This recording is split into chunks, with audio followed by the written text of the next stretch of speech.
Senang sekali berada di sini, menemani Bapak Ibu semua menjadi moderator malam ini yang akan tema malam ini adalah refleksi 2025,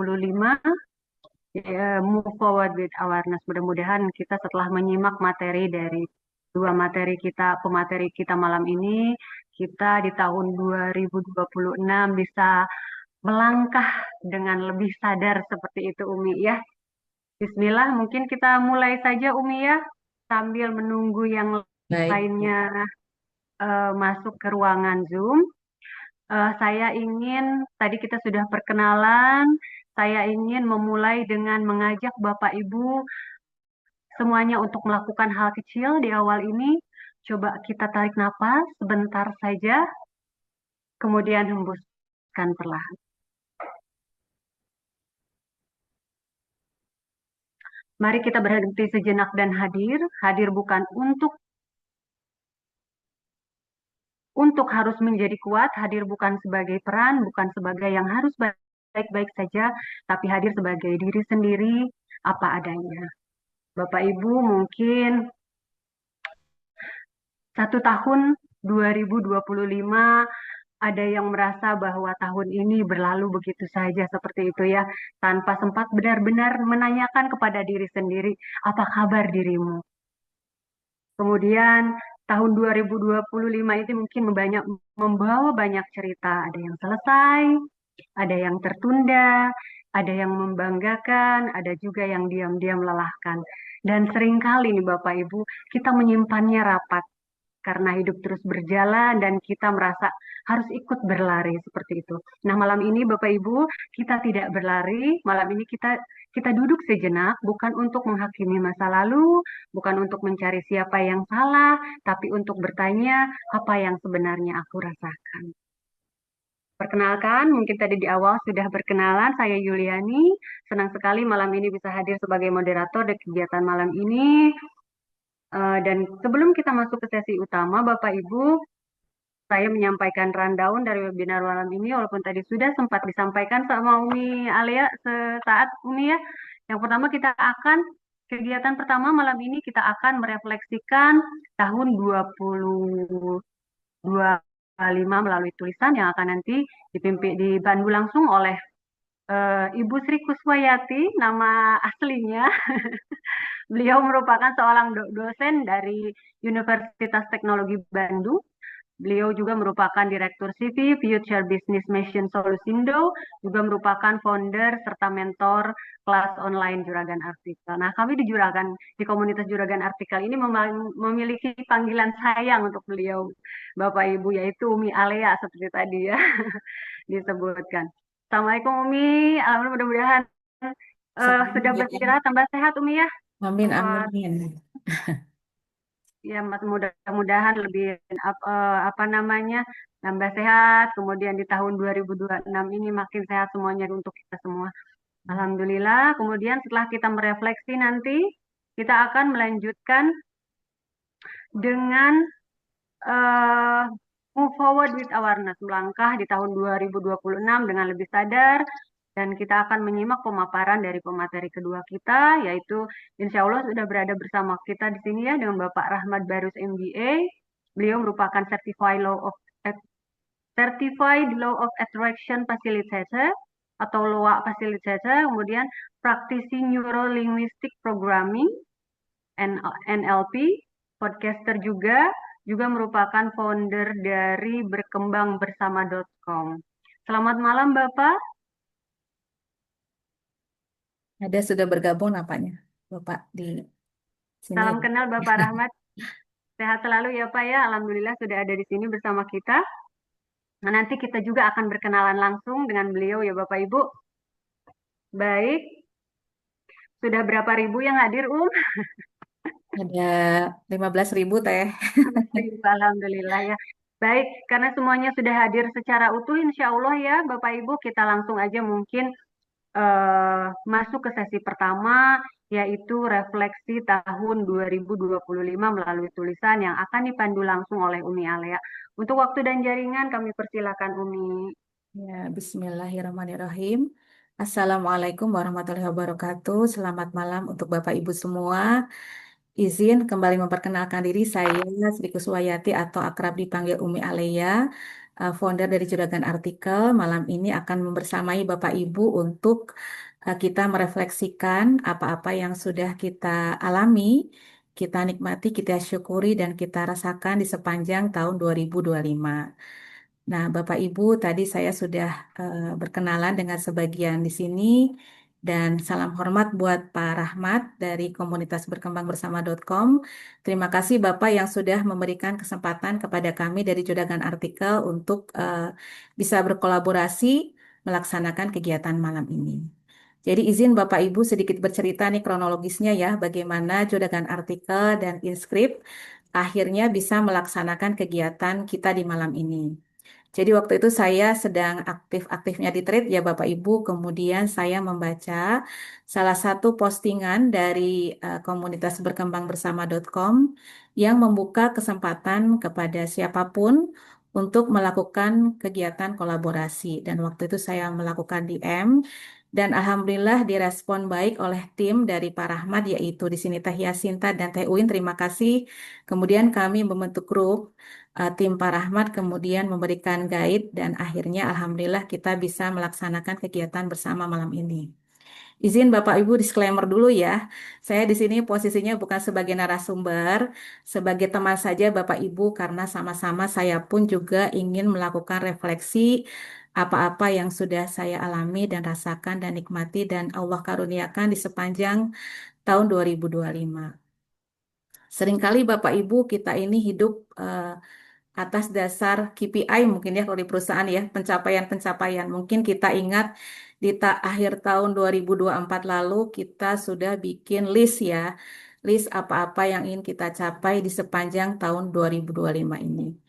Dan dari sekian banyak list, mungkin Bapak Ibu juga di hitungan tinggal berapa hari lagi menuju 2026 juga sudah mulai merefleksikan bagian-bagian mana yang sudah tercapai, bagian-bagian mana yang belum, kemudian juga tidak menutup kemungkinan juga di sepanjang tahun 2025 ini ada hal-hal juga yang sifatnya mengejutkan ya, hadiah ataupun juga sesuatu yang sebetulnya tidak masuk ke dalam list, oh tapi ternyata kita alami juga gitu ya sebagai sebuah kado mungkin ya, karena itu tidak masuk dalam list. Tapi apapun juga Bapak Ibu malam ini, seperti yang disampaikan oleh tadi Teh Yuli, sebagai moderator kita mencoba untuk kembali kepada diri kita sendiri. Karena kenapa? Karena terkadang kita sibuk ya tadi oleh eh, pencapaian-pencapaian yang kita canangkan ataupun juga kita sibuk dengan standar-standar ataupun nilai-nilai yang orang lain harapkan muncul pada diri kita. Apalagi eh, kita sekarang di era internet seperti ini ya, di mana kehadiran gadget, media sosial, ataupun informasi-informasi demikian banyak melimpah, kadang-kadang kita suka lupa ya pada diri kita sendiri. Ini saya kemarin lihat-lihat profil Pak Rahmat, mencoba untuk mengenal ya, berkembang bersama seperti apa. Salah satu yang saya dapatkan dari beliau adalah ketika kita bangun tidur, kadang-kadang kita sudah sibuk dengan gawai kita ya. Kita sudah sibuk dengan kehidupan di luar kita gitu. Tapi kita jarang untuk merefleksikan ke dalam ya. Itu kurang lebih samalah dengan yang kami agendakan. Kemarin itu di Juragan Artikel 20 hari ada kegiatan journaling juga berupaya untuk mengajak kepada banyak orang, termasuk saya sendiri, untuk kita mencoba merefleksikan atau lebih banyak mendengarkan diri kita sendiri, berupaya untuk hening gitu ya. Karena Bapak Ibu kalau kita tadi sering hidup dengan di luar kita itu sangat-sangat melelahkan ya. Bahkan juga kadang bisa jadi kita kehilangan jati diri kita atau yang lebih parah mungkin kita kehilangan kepercayaan diri kita ya.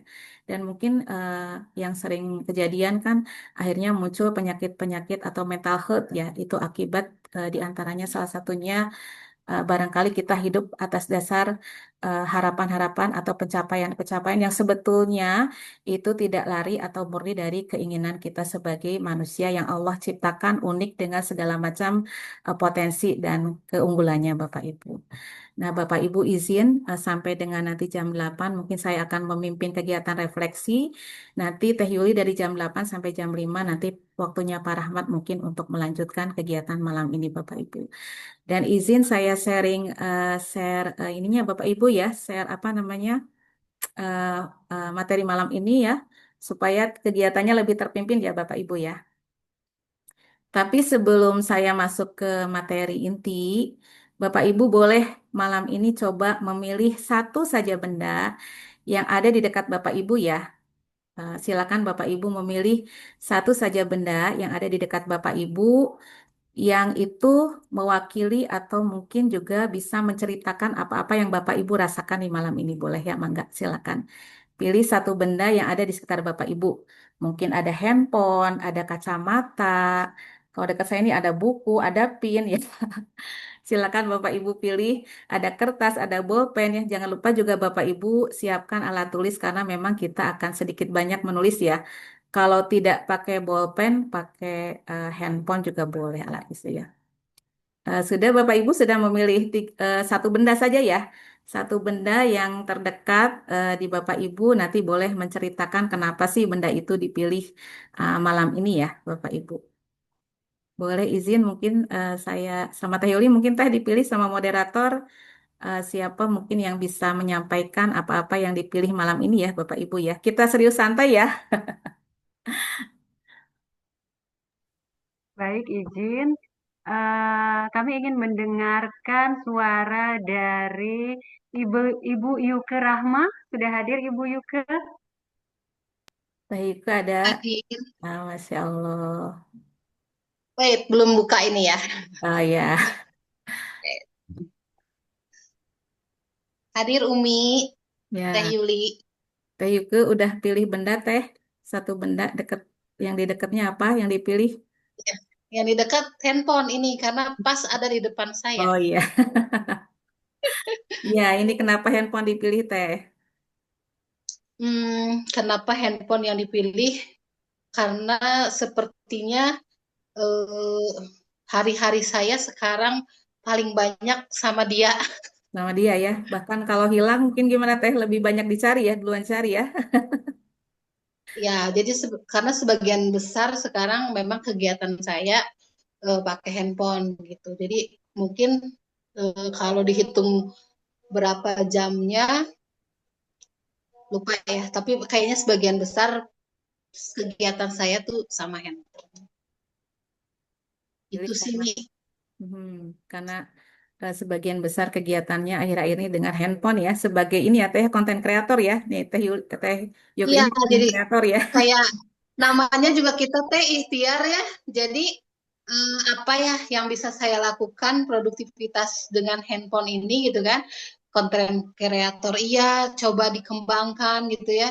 Walaupun masih namanya emak-emak mah tidak segagah anak-anak mudanya, jaraguan gitu kan. Tapi saya tetap usaha pengen bisa gitu kan.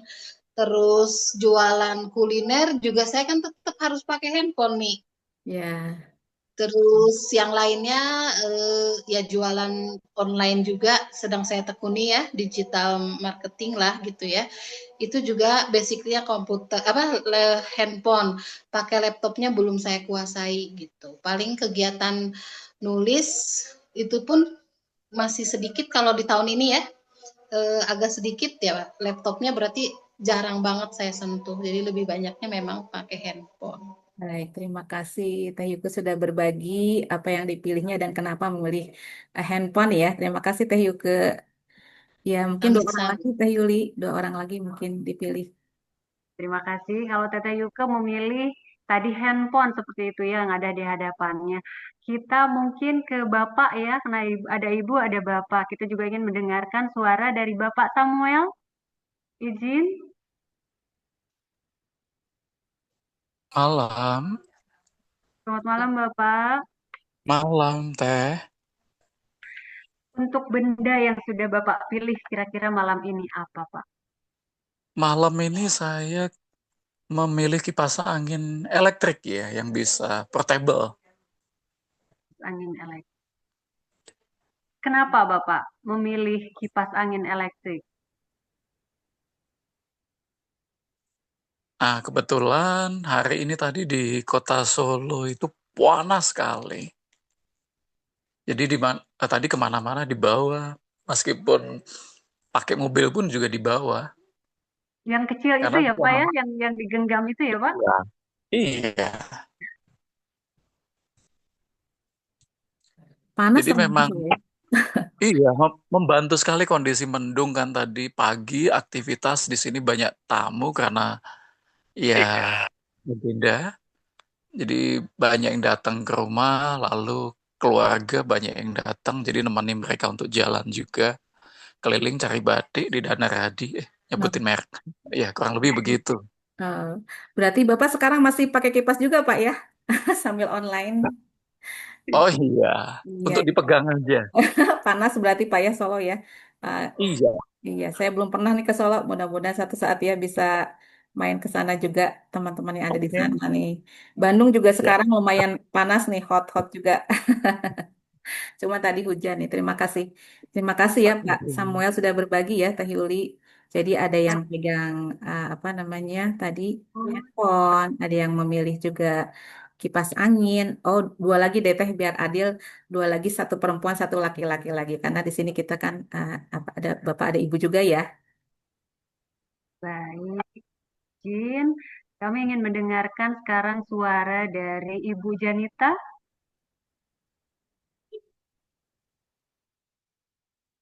Ibu Janita, apakah bersama kita di sini? Oh, halo. Halo, Ya, selamat. Apa kabar? Salam kenal. salam kenal. Tadi saya telat masuk loh, jadi nggak tahu Aja. topiknya apa. Oh Ya, ya, kita baru pembukaan kok, Ibu.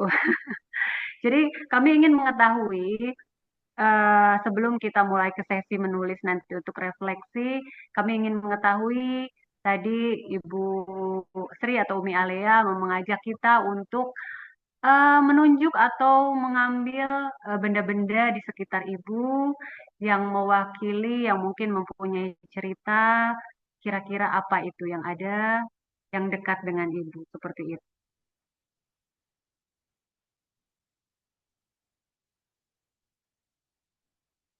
boleh Ibu Janita memilih satu benda di sekitar Ibu, boleh handphone, boleh kacamata, apapun juga ya. Tadi Teh Yuli yang Teh Yuku sudah memilih handphone dan menceritakan kenapa memilih handphone. Kemudian tadi ada apa Samuel memilih kipas angin portable. Nah, Bu Junita memilih apa, Bu? Kalau saya pilihnya kacamata karena memang always pakai kacamata. Nah, luar biasa nih, Bu. Kayaknya kalau kacamata nggak ada repot juga ya, Bu ya. Ya, Ya. Kalau saya ini kacamatanya plus, plus ya. Jadi udah mulai umurnya kepala 5 plus plus. Jadi kalau nggak ada kacamata plus semuanya jadi buram ya, jadi kecil. Terus termasuk malam ini nih nggak bisa jelas lihat di layar. Iya, terima kasih Bu Janita sudah berbagi. iya sama-sama. Ya, Ibu izin tinggal di mana, Bu? Di Malang. Oh, luar biasa ya kita berbagai wilayah ya. Ada Bandung, Iya. ada Trenggalek, ada Solo, Ibu dari Malang. Saya dari Bandung, Bu. Teh Yuli dari Jakarta. Iya. Iya. Iya. Salam kenal. Salam kenal Bu, salam kenal kembali. Mungkin satu orang lagi Teh dari bapak-bapak mungkin ya yang hadir malam ini. Bapak-bapak ada berapa orang nih ya? Kami ingin mendengar suara mungkin dari Bapak Ervan yang tadi sudah terlihat ya hadir. Bapak Ervan, selamat Ada malam. Erfan tadi. Malam, Bu. Salam kenal Bapak. Bagaimana Dan Bapak? kalau saya megangnya rokok, Bu. Iya, Karena dekatnya rokok dan kayaknya apa namanya selama setahun ini kok ya kebanyakan ngerokok gitu loh, Bu. berarti di dekat-dekat Bapak masih ada juga ya Pak ya? Ada, Bu. Gak bisa jauh ya Pak. Ya, Ya. Iya. Alasan memilih rokok Bapak bagaimana? ya tadi kayaknya hidup itu kalau kalau santai pasti ngerokok gitu loh, Bu. Bu Junior. ada apa sebenarnya ya rokok sebenarnya ada sih sini ada kertas ada korek ada HP ya ya rokok aja lah gitu nggak ada lah, ambil rokok itu nggak ada Baik. Bu ya. Cukup Umi atau ingin nambah lagi? Sepertinya kita punya bapak-bapak lagi nih, Om. Boleh teh kalau mau ditambah ya, semakin malam nih semakin banyak yang gabung, alhamdulillah ya. Baik, baik. Baik, selamat malam Bapak Gede, selamat bergabung. Salam kenal. Ini sepertinya dari Bali ya, Om ya, kalau dari namanya ya, Om. Oh iya, boleh Sudah hadir ditambah. bersama kami. Ya, Bu. Salam kenal Bapak. Ya. Pak, Iya, jadi salam kenal. Ya. Oh, Bapak itu. Ya.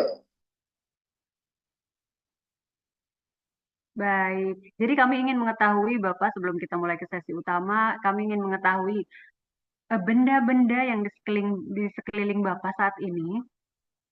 Kira-kira kalau kami meminta Bapak untuk menunjuk salah satu benda, kira-kira apa dan kenapa? Ini saya ya. Pak, maaf nih Pak, siapa tadi? Pak siapa? Bapak Gede. Iya. Kalau di depan saya sih ada rak perpustakaan, jadi ada buku-buku sih. Sama seperti di belakangnya, Mbak. Ah, Mungkin pertanyaannya jadi nambah nih kalau buku Pak. Buku favorit Pak. eh, karena banyak, memang sih yang paling banyak tentang meditasi dari Krishnamurti, Deepak Chopra, Achancha, Zen, dan segala macamnya. Dari Baik, meditasi. Umi ada pertanyaan mungkin Umi? Luar biasa ya Bapak ya. Terima kasih juga sudah berbagi apa yang dipilih malam ini.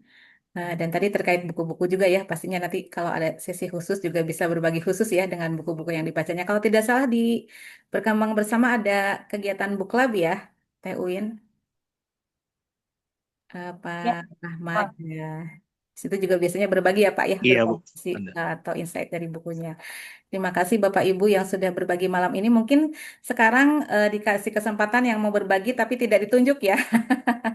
Raisen mungkin. Raisen saja boleh silakan yang mau berbagi apa-apa yang dipilih malam ini biar cair ya Bapak Ibu ya karena kan kita baru bertemu malam ini jadi saya inginnya kita nggak tegang tapi kita bisa ada bonding dulu jadi sedikit relax dulu sebelum ke fase menulis ya. Bapak Ibu boleh berbagi apa yang dipegangnya malam ini. Boleh untuk satu orang lagi mungkin yang mau menyampaikan apa yang dipegangnya malam ini, yang dipilihnya malam ini silakan.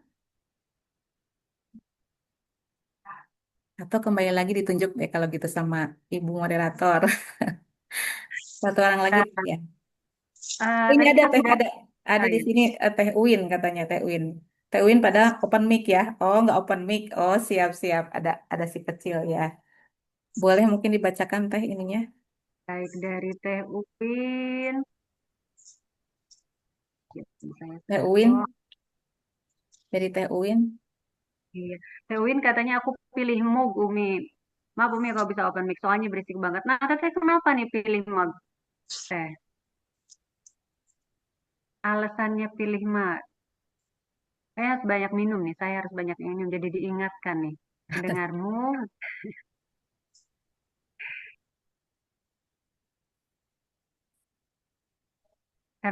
Karena seperti yang lain, beberapa waktu ini pegang mug gitu ya. Kalau Bapak Ervan tadi Pegang beberapa rokok. waktu itu, oh, kalau Teh Win ini pegang mug seperti itu Umi. Iya, Mungkin baik. ada alasan spesifik Teteh, Ibu?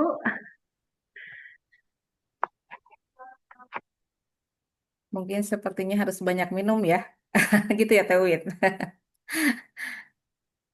Ya, terima kasih nih Bapak Ibu dan Teh Yuli yang sudah membantu memilih apa-apa yang kita pegang malam ini. Dari sini aja Bapak Ibu kita sudah melihat masing-masing orang punya pilihan yang berbeda ya, dan masing-masing orang juga punya alasan yang berbeda. Begitu juga sesi malam ini kita akan melakukan refleksi, refleksi dengan menulis. Dan di sini tidak ada benar salah Bapak Ibu, karena pun masing-masing itu unik dan juga masing-masing punya pengalaman hidup yang berbeda-beda yang justru ini akan menjadi warna di kegiatan kita malam ini ya Bapak Ibu ya. Dan Bapak Ibu nanti juga mohon juga untuk seperti malam ini ya lebih aktif dan interaktif agar kegiatannya juga terasa lebih hangat dan lebih dekat ya Bapak Ibu ya. Tidak hanya saya sendiri ataupun Teh Yuli yang membantu memoderasi kegiatan malam ini. Nah, izin Bapak Ibu saya share screen, mungkin kita masih punya waktu di sekitar 30 menit ke depan ya untuk merefleksi apa-apa yang kita sudah alami rasakan di sepanjang tahun 2025 lalu. Nah, Bapak Ibu izin share screen ya sebentar. Nah, ya.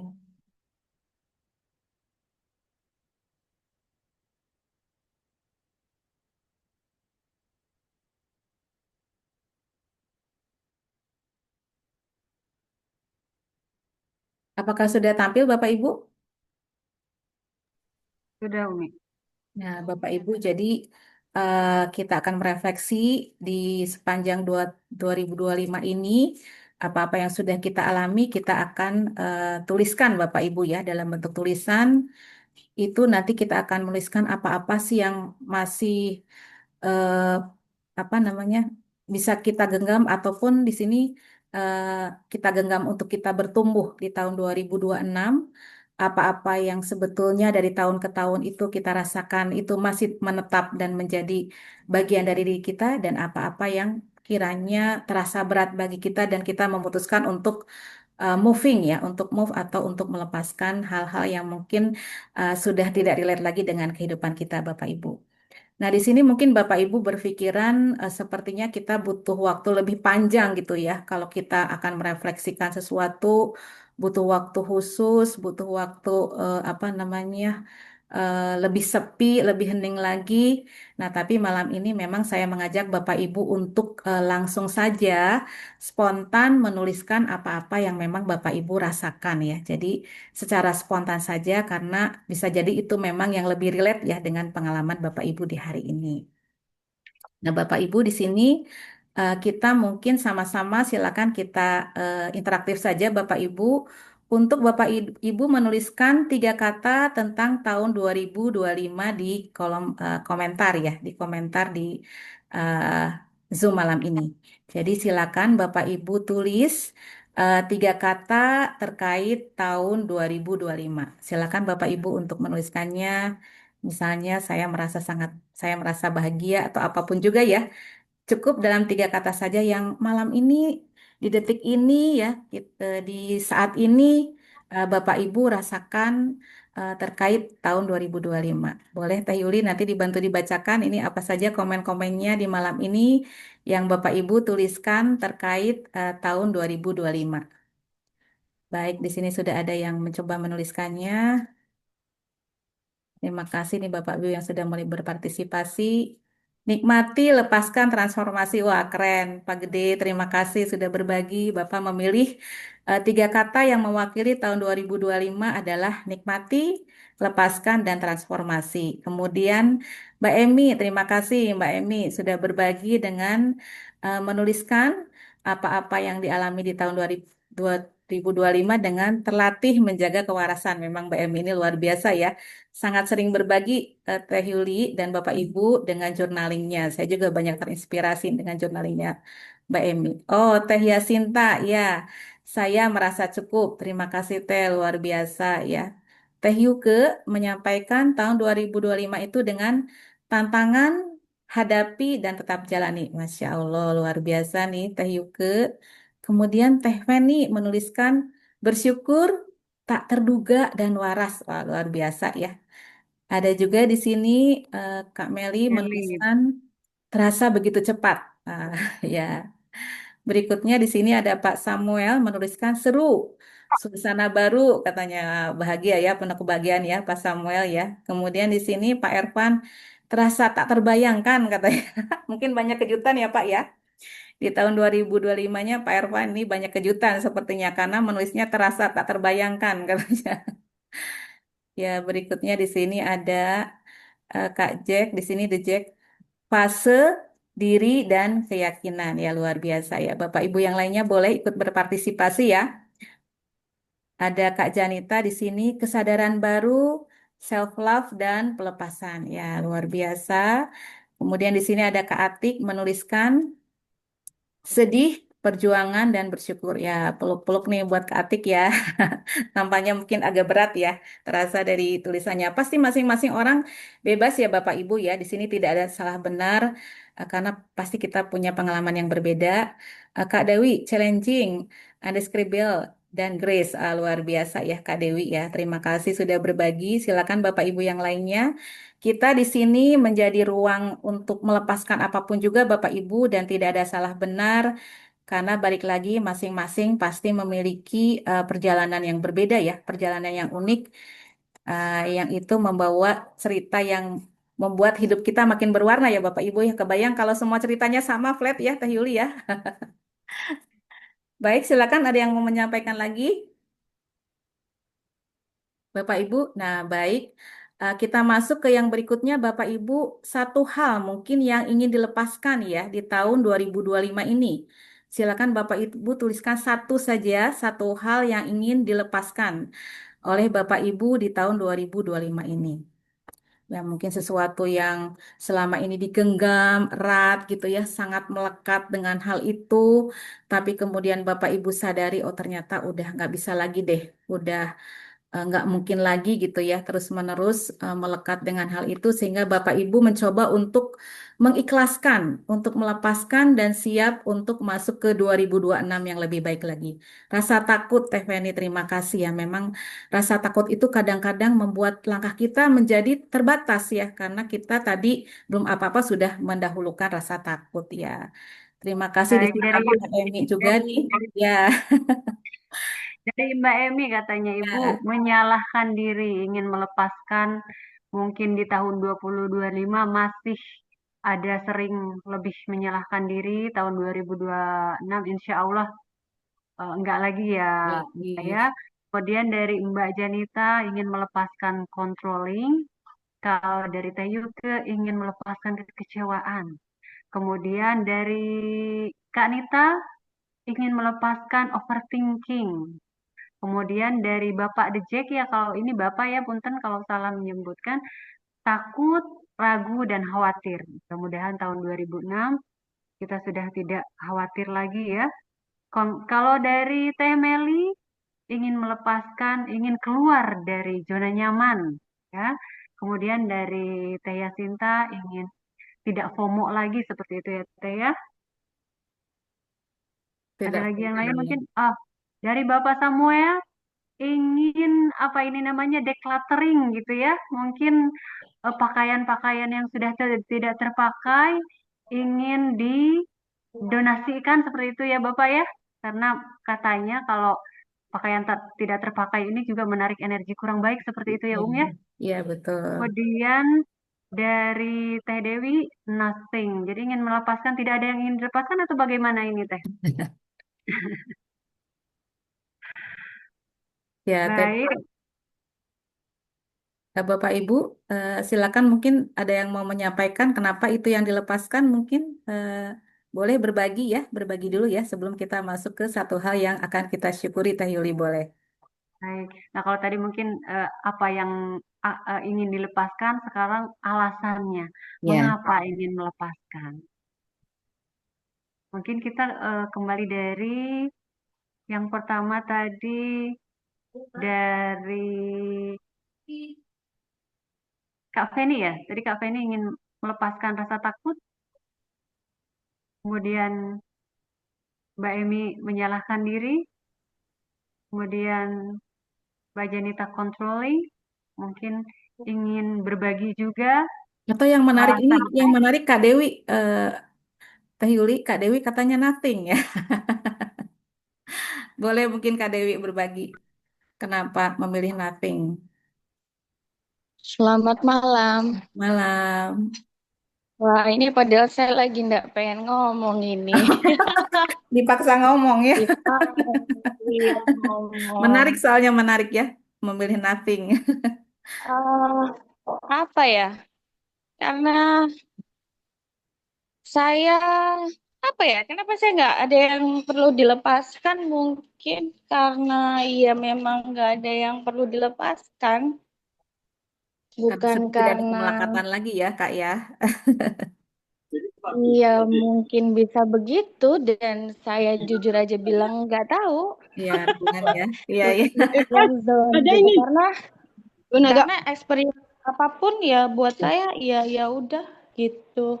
Ya, Bagian dari diri saya kalau pakaian juga sekarang juga udah misalnya Pak Sam tadi pakaian juga udah secukupnya apalagi ya atau mungkin emang nggak ada yang eh apa ya yang ya berat nggak ada ya. Ya, luar biasa ya. Terima nggak kasih. ada itu aja iya Ya. oke terima kasih. Sama-sama, terima kasih ya. Jadi memang kita ruang jujur ya malam ini. Memang kalau tidak ada yang terasa harus dilepaskan berarti memang sudah tidak merasa ada sesuatu yang terasa berat mungkin ya di tahun 2025 ini. Baik, mungkin Teh Yuli kita masuk lagi. Bapak Ibu silakan menuliskan untuk satu hal yang patut disyukuri ya. Satu hal saja di sepanjang tahun 2025 ini Bapak Ibu. Silakan untuk menuliskan di komen ya. Di kolom chatnya satu hal yang Bapak Ibu ingin syukuri ya di tahun 2025. Silakan Teh Yuli dibantu untuk ininya. Baik, tadi izin Umi belum ada, masih ada yang belum dibacakan. Ini tadi Oh, alasan baik-baik. Yuke ingin melepaskan rasa kecewa supaya bisa lepas dari beban emosi seperti itu Baik. katanya. Kemudian dari Ibu Aminatu Saada ingin rasa marah, kesal, dan lain-lain ingin melepaskan emosi negatif. Kemudian dari yang hal yang disyukuri tahun 2025 Ibu Penny keluarga seperti itu ya. Kemudian dari Ibu Aminatul Syahada masih diberi kesempatan untuk memperbaiki diri, alhamdulillah. Yang patut disyukuri dari Mbak Emi di tahun 2025 adalah menjadi diri sendiri. Kemudian dari Ibu Meli Melania yang disyukuri adalah resiliensi, insya Allah. Kemudian dari Bapak Ervan yang disyukuri adalah kebebasan. Dari Teh Yuke mensyukuri rezeki dari Allah yang semakin nyata dalam berbagai hal. Kemudian dari Bapak Gede bersyukur berani mengubah yang bisa diubah, menerima yang tidak bisa diubah. Insya Allah. Kemudian dari Bapak DJ hidup dalam kesadaran yang tepat. Luar biasa ya Bapak Ibu ya. Pastinya banyak hal yang patut kita syukuri ya di tahun 2025 ini dan malam ini juga tadi saya meminta Bapak Ibu untuk menuliskan satu hal saja yang perlu disyukuri dan terima kasih untuk Bapak Ibu yang sudah berpartisipasi dan saya yakin nih Teh Yuli dan Bapak Ibu yang lainnya mungkin sudah mulai menuliskan tapi belum sempat untuk mengirim ke Zoom. Oh Ya, ini ada Aminatus ya. dari Bu Aminatus ada 3 hal tentang 2025, karir yang menyala, self awareness, dan terus belajar, Masya Allah. Kalau dari Ibu Dewi, hal yang disyukuri adalah pulang. Ya, terima kasih Bu Dewi sudah berbagi dengan yang lainnya ya untuk yang disyukuri. Nah, Bapak Ibu baik, tadi kita sudah menuliskan 3 hal ya. Oh, ini masih ada Teh Yuli silakan ya. Alhamdulillah, terima Dari kasih. Ibu Nita, bersyukur untuk diriku yang tidak pernah menyerah untuk belajar kesadaran, Masya Allah. Kemudian dari Ibu Atik, bersyukur atas rezeki dari Allah. Kemudian dari Ibu Janita, bersyukur untuk perjalanan hidup. Ya Allah. Luar biasa ya, banyak hal yang kita syukuri dan kita pilih salah satu, bukan berarti kita tidak meniadakan yang lain ya Bapak Ibu ya. Karena ini memang kita mencoba untuk mengcapture hal-hal yang paling kita ingat ya secara spontan. Baik, terima kasih Bapak Ibu. Kita sekarang masuk ke sesi berikutnya yaitu untuk merangkai. Merangkai tadi Bapak Ibu sudah menuliskan 3 hal yang disyukuri di tahun 2025, kemudian juga tadi satu hal yang Bapak Ibu ingin lepaskan dan satu hal yang ingin disyukuri dan jangan lupa juga Bapak Ibu bisa menceritakan satu hal yang Bapak Ibu bisa apa namanya jalankan terus ya di setiap tahunnya, tidak menutup kemungkinan juga ada hal-hal yang memang Bapak Ibu rasakan itu terus-menerus menyertai Bapak Ibu ya. Baik, sebentar Bapak Ibu. Sebentar ya, ini ternyata layarnya harusnya udah pindah, ternyata belum pindah ya. Sebentar. Saya share dulu.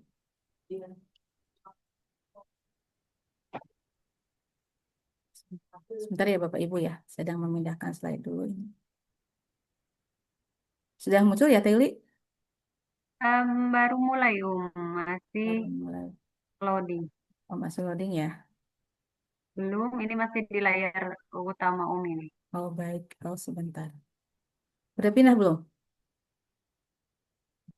Kalau udah pindah belum Teh? Belum. Belum ya, sebentar ya Bapak Ibu ya.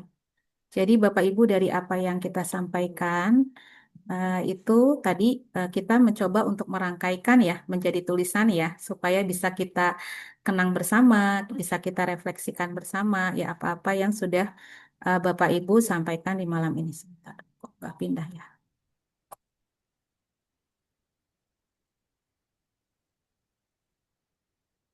Udah pindah, udah ada Teh? Belum? Sudah. Baik ya. Nah, Bapak Ibu, silakan kita praktek menuliskan, dirangkaikan saja tadi yang sudah Bapak Ibu sampaikan, apa yang ingin dilepaskan, ya, kemudian juga apa yang ingin apa namanya disyukuri menjadi hal mungkin yang akan menemani Bapak Ibu bertumbuh di tahun 2026.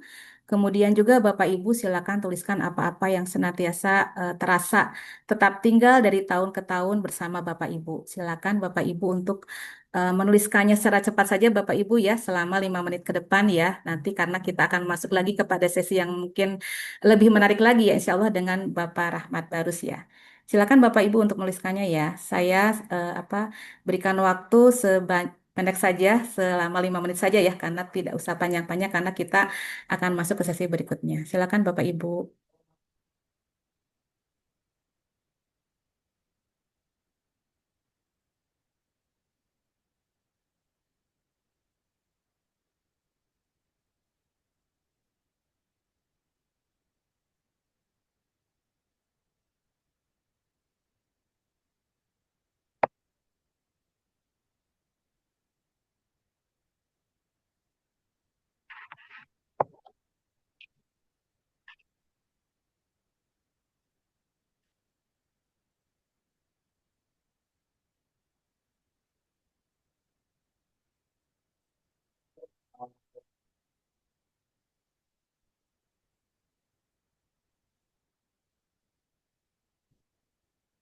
Siapakah itu yang di depan cermin? Apakah kabarmu selama ini? Siapakah itu menatap padaku? Apakah dirimu utuh? Mata itu, wajah itu, jiwa itu, hati itu, bahagiakah selama ini?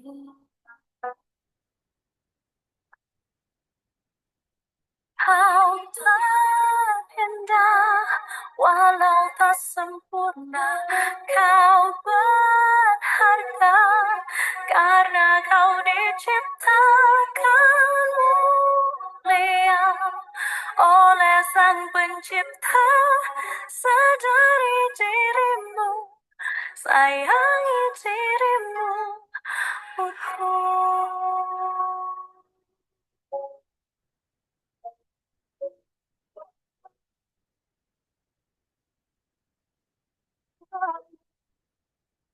apakah itu menatap padaku?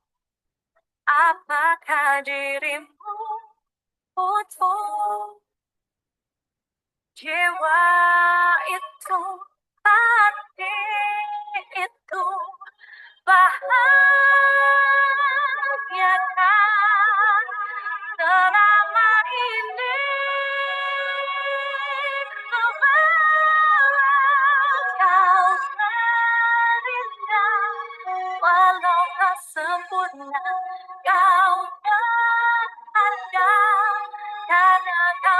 diciptakan mulia oleh Sang Pencipta. Sadari dirimu, sayangi dirimu,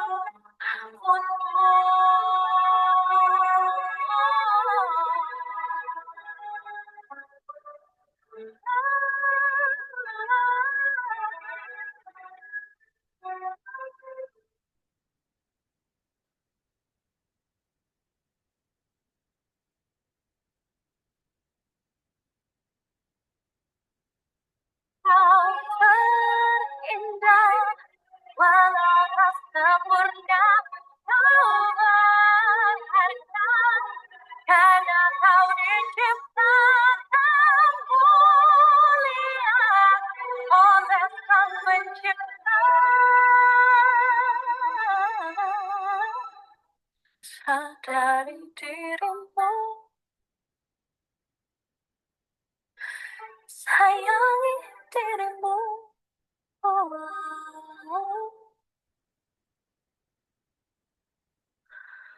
Mutu.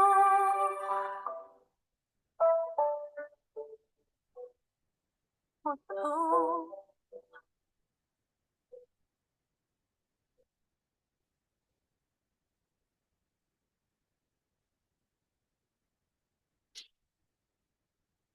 Terima kasih Bapak Ibu yang sudah mencoba untuk kembali kepada diri sendiri, mencoba untuk jujur terhadap apa-apa yang sudah Bapak Ibu syukuri di sepanjang tahun 2025 ini, mencoba untuk jujur dengan apa-apa yang Bapak Ibu rasakan harus dilepaskan agar Bapak Ibu langkahnya lebih ringan di tahun 2026 dan juga berusaha jujur kepada diri sendiri untuk menuliskan apa-apa yang sudah Bapak Ibu rasakan menyertai dari tahun ke tahunnya. Mudah-mudahan Bapak Ibu apa-apa yang sudah dituliskan itu menjadi catatan-catatan yang sangat berharga yang mungkin juga kalau Bapak Ibu berkenan bisa nanti Bapak Ibu bagikan juga, tuliskan juga dan kita bukukan bersama dalam bentuk e-book ya Bapak Ibu. Jadi ini sifatnya memang tidak memaksa tapi boleh Bapak Ibu yang ingin mencoba untuk berbagi insight apa-apa yang Bapak Ibu alami di sepanjang tahun 2025 dalam bentuk tulisan, kami membuka kesempatan kepada Bapak Ibu untuk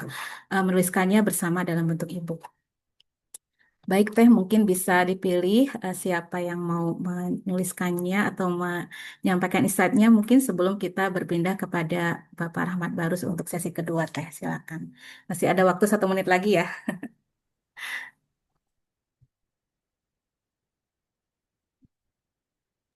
Baik, terima kasih Umi. Ini di sini sudah ada dari Ibu Atik, mungkin boleh silakan untuk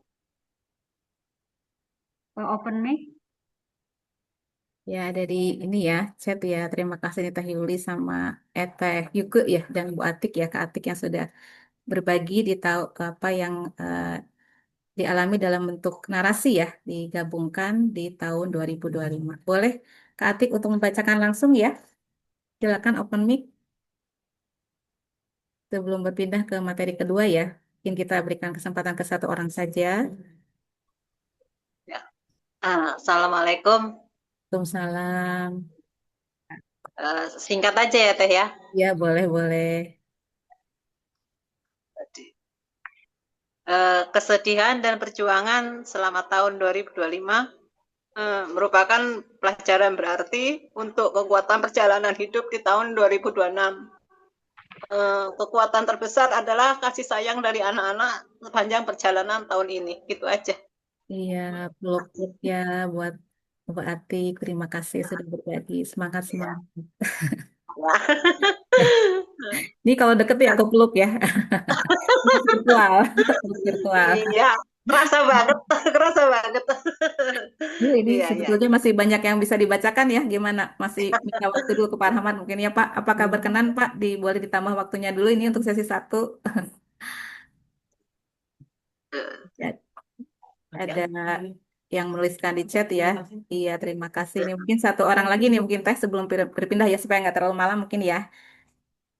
Baik, terima kasih Bu Atik. Saya kalau itu tuh merinding gitu. Baik, mungkin saya ingin mendengarkan Ibu Feni.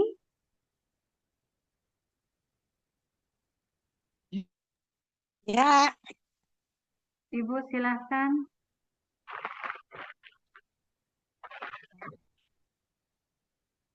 ingin melepaskan rasa takut untuk memulai, takut gagal, dan berani memulai hal baik baru tanpa menunggu sempurna. Harap bisa selalu memulai dan menutup hari dengan penuh rasa syukur dan bahagia. Mulai membahagiakan diri sendiri tanpa menunggu dibahagiakan orang lain. Membahagiakan diri sendiri tanpa menunggu dibahagiakan orang. Terima Baik, kasih. Masya Allah ya. ya. Ya, luar biasa nih Bapak Ibu. Terima kasih sudah berbagi apa-apa yang sudah dirasakan di sepanjang tahun 2025. Sebetulnya ini masih banyak yang bisa kita bacakan ya di kolom chat Teteh, Bapak Ibu. Nanti memang di sesi ini kita ada rencana untuk membukukan. Nanti Bapak Ibu yang berkenan untuk kisah-kisahnya dibukukan dalam bentuk e-book. Beres sesi ini nanti akan saya bagikan Google Form ya Bapak Ibu di grup ya, di grup peserta. Nanti Bapak Ibu bisa mengirimkan sehingga nanti kita bisa belajar satu sama lain, juga bisa berbagi insight sehingga 2026 kita lebih siap lagi ya mengisinya dengan berbagai macam hal yang versi terbaik dari masing-masing kita. Baik Bapak Ibu, karena sudah jam 8 lebih nih Teh Yuli sudah sesi kedua. Mohon maaf sekali Bapak Ibu yang belum sempat terbacakan apa komentarnya ya di kolom komen. Nanti kita bisa lanjut juga untuk menulis ini dibukukan bersama dalam bentuk e-book dan ini sifatnya tidak memaksa Bapak Ibu ya. Bagi yang berkenan saja untuk berbagi insight di sepanjang tahun 2025. Baik Bapak Ibu, saya sebagai teman yang mendampingi Bapak Ibu di sesi 1 izin pamit. Dan terima kasih Bapak Ibu atas kelapangannya untuk ikut secara aktif dan berbagi insight. Dan saya mohon maaf atas kekurangannya. Selamat malam. Assalamualaikum warahmatullahi wabarakatuh. Saya kembalikan lagi kepada moderator. Waalaikumsalam warahmatullahi wabarakatuh. Terima kasih banyak Umi. Terima kasih telah menamai kami masuk ke ruang jujur Umi ya. Untuk jujur pada diri sendiri, menulis tanpa ditutup-tutupi. Bapak Ibu, mungkin barusan ada yang menulis dengan tangan gemetar seperti itu ya. Ada yang berhenti sejenak karena dadanya terasa penuh. Atau mungkin ada juga yang baru menyadari, oh ternyata selama ini aku memikul banyak hal sendirian seperti itu ya. Apa yang Bapak Ibu tulis barusan itu bukan hanya sekedar rangkaian kata, tulisan Bapak Ibu adalah merupakan jejak emosi, jejak pengalaman, dan seringkali mungkin jejak kelelahan yang belum sempat kita beri nama Bapak Ibu. Jadi sekali lagi terima kasih Umi, bukan hanya atas panduan menulisnya, tetapi juga ruang aman yang diberikan untuk mengekspresikan perasaan, untuk merefleksikan apa-apa yang telah kami lewati di tahun 2025. Bapak Ibu yang saya hormati, refleksi yang telah dibimbing, dipandu tadi oleh Umi Alea merupakan langkah pertama untuk membantu kita menjadi lebih tahu, oh ternyata saat ini aku sedang ada di mana seperti itu ya. Namun, nah sekarang setelah tahu posisi kita, pertanyaan berikutnya adalah, lalu bagaimana kita melangkah ke depan dengan lebih sadar seperti itu Umi ya. Karena moving forward atau melangkah ke depan bukan berarti berlari lebih cepat, tapi seringkali moving forward justru berarti berhenti mengulang pola yang sama seperti itu Umi ya. Nah, kemudian di titik ini mungkin sesi berikutnya menjadi akan sangat relevan Bapak Ibu. Kita akan masuk ke sesi kedua, kita yang akan dipandu oleh Bapak Rahmat Barus yang insya Allah dari tadi sudah menyimak, sudah bersama kami di sini. Untuk Bapak Rahmat, terima kasih sudah berkenan membersamai kami semua malam ini untuk dan waktu dan ruang kami persilakan sepenuhnya kepada Bapak.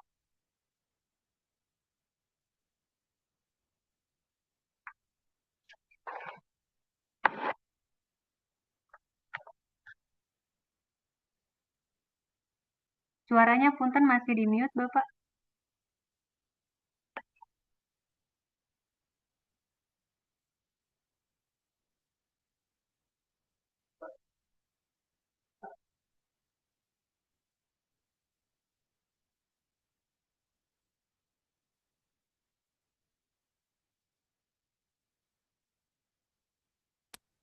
Tes, selamat malam. Selamat malam, Ahmad. Halo, halo, halo, halo. Apa kabar? Baik. Aman. eh Bentar ya. Saya rubah dulu ininya.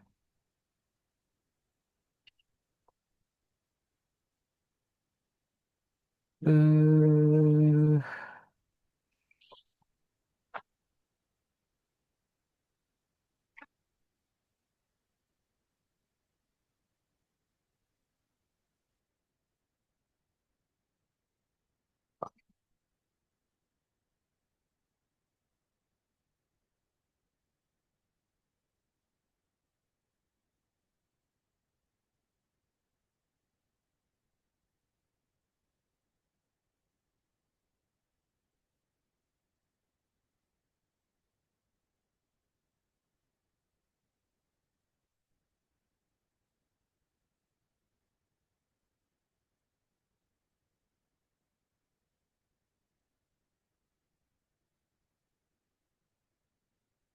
oke,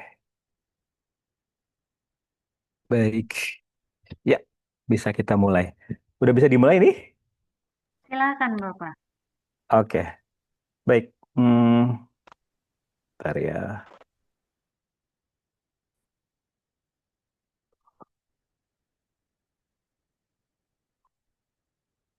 Oke, terima kasih semuanya. Em, Bagaimana jika kesempurnaan adalah pembunuh kreativitas, sebuah strategi untuk lebih kreatif dan produktif di tahun 2026. Perkenalkan, nama saya Rahmat. Seperti kebanyakan orang di luar sana, saya juga mengalami sebuah kondisi suka menunda, sehingga begitu banyak mimpi saya yang tidak terwujudkan. Sampai saya mengenal sebuah konsep bernama emotional inquiry, yang kemudian saya berhasil memenangi beberapa hal seperti beasiswa. Kemudian saya bisa memfasilitasi banyak orang juga untuk memenangi perlombaan, baik itu perusahaan maupun perorangan untuk bisa menggali potensi mereka. Target kita malam ini adalah untuk Anda semakin merasa aman dan sayang ke diri sendiri.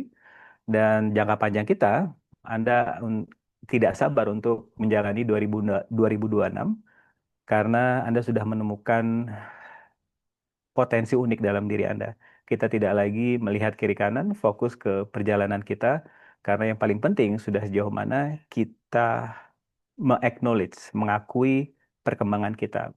Sudah sejauh mana kita menikmati prosesnya. Ada sebuah konsep yang sangat saya suka. Albert Einstein pernah mengatakan definisi orang gila adalah berusaha untuk mengendalikan hal-hal yang dia tidak bisa kendalikan, yaitu hasil lahir, dan tidak mengendalikan hal-hal yang dia bisa kendalikan, yaitu usaha dia menuju ke sana. Karena banyak orang selalu ingin fokus kepada hasil lahir, karena banyak laporan ke saya, terutama dari klien-klien saya, ketika dia mempunyai begitu banyak goals di tahun 2025, tapi hanya beberapa yang tercapai.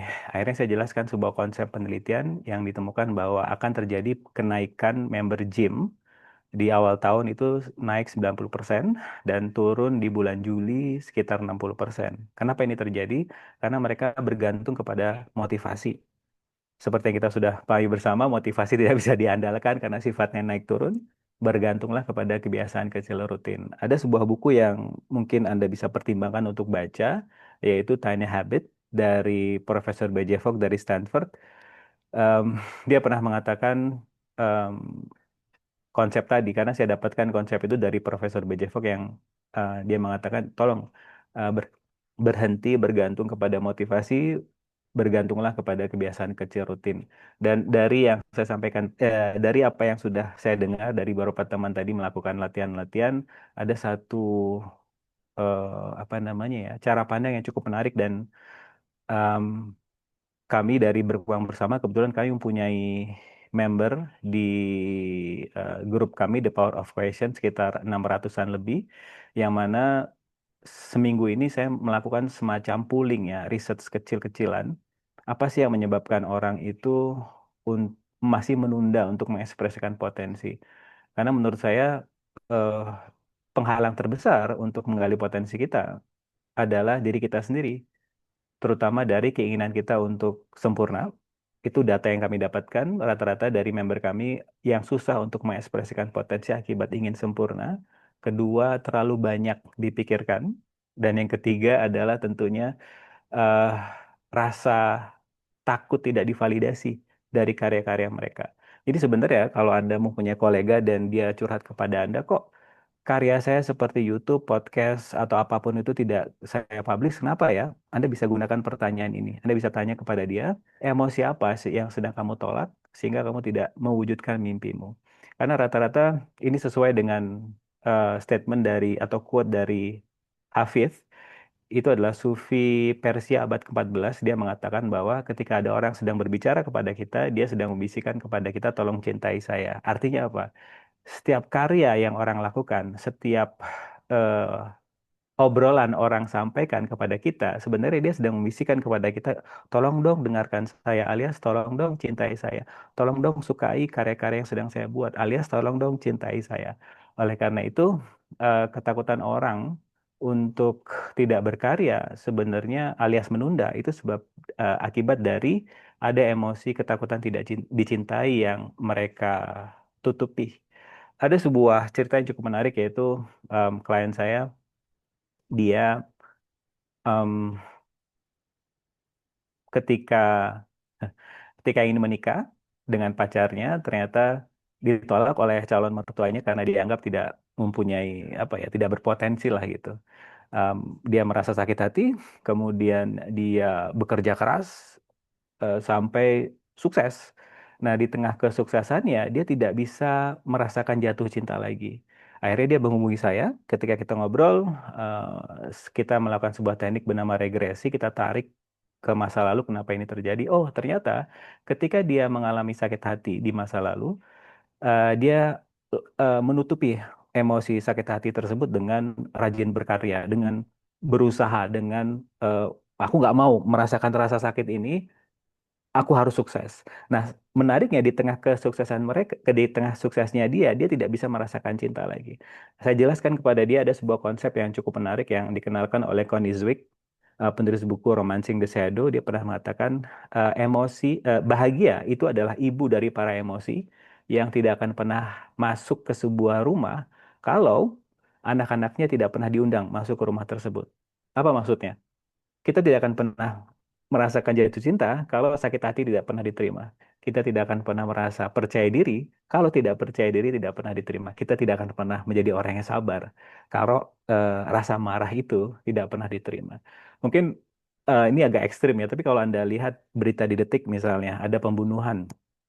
Kalau Anda cek cerita-cerita dari saksi, tetangga-tetangga ya, di sekitar rumah si pembunuh itu, biasanya ada sebuah statement yang cukup menarik. Saya tidak menyangka loh, orang ini kelihatannya sabar banget. Tapi ternyata mereka dia mudah sekali untuk membunuh. Kenapa? Karena dia selalu menolak sisi pemarahnya. Nah, self love dari tadi juga ada beberapa teman-teman di sini yang selalu menggunakan kata-kata self love. Begitu banyak pandangan mengenai self love yang ada di luar sana, namun dari kami berkembang bersama, self love itu adalah ketika kita menerima semua sisi kita yang rajin, sisi kita yang pemalas, sisi kita yang sabar, sisi kita yang pemarah, sisi kita yang kreatif, dan sisi kita yang suka menunda. Karena ketika Anda sudah memadukan kedua konsep yang seolahnya yin and yang ini, yang saling berlawanan ini, ketika Anda sudah bisa menyatukannya, anda akan lebih mudah untuk kreatif dan produktif. Karena rata-rata orang-orang yang masih menunda untuk mengekspresikan potensi mereka, karena mereka masih menolak sisi takut tidak divalidasi. Mereka masih takut untuk tidak dicintai. Akhirnya mereka lebih memilih untuk menunda. Daripada karyaku tidak dicintai, lebih baik aku menunda. Lebih baik aku tidak mengekspresikan potensiku. Nah, menariknya, sayangnya dari sisi spiritual, mungkin teman-teman sudah pernah dengar, jiwa kita itu senang sekali untuk berkarya. Our soul yearning to create. Jiwa kita itu senang banget untuk berkarya. Tapi karena ego kita menahan keinginan kita untuk berkarya, akhirnya terjadilah sebuah kondisi yang bernama depresi.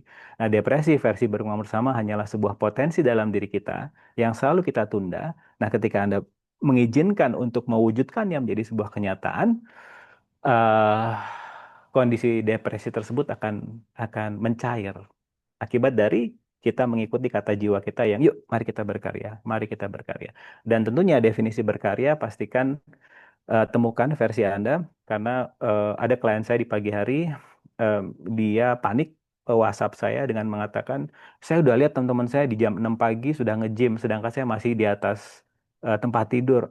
Kayaknya ada yang salah dengan saya. Biasa ya, para empat itu kan yang pertama kali disalahkan adalah diri sendiri. Kemudian saya tanya, emang lu suka nge-gym jam 6 pagi? Ya enggak sih. Ya, karena itu stop lihat Instagram di pagi hari, mari ekspresikan potensi unik kamu. Jadi gini, ada sebuah konsep yang cukup menarik dari dari dokter Gabor Mate kalau nggak salah. Dia mengatakan bahwa ada dua masa di kehidupan ini, dua waktu di kehidupan ini yang dikenal dengan istilah golden time yang bisa Anda gunakan untuk mereprogram ulang bawah sadar Anda. Apa itu?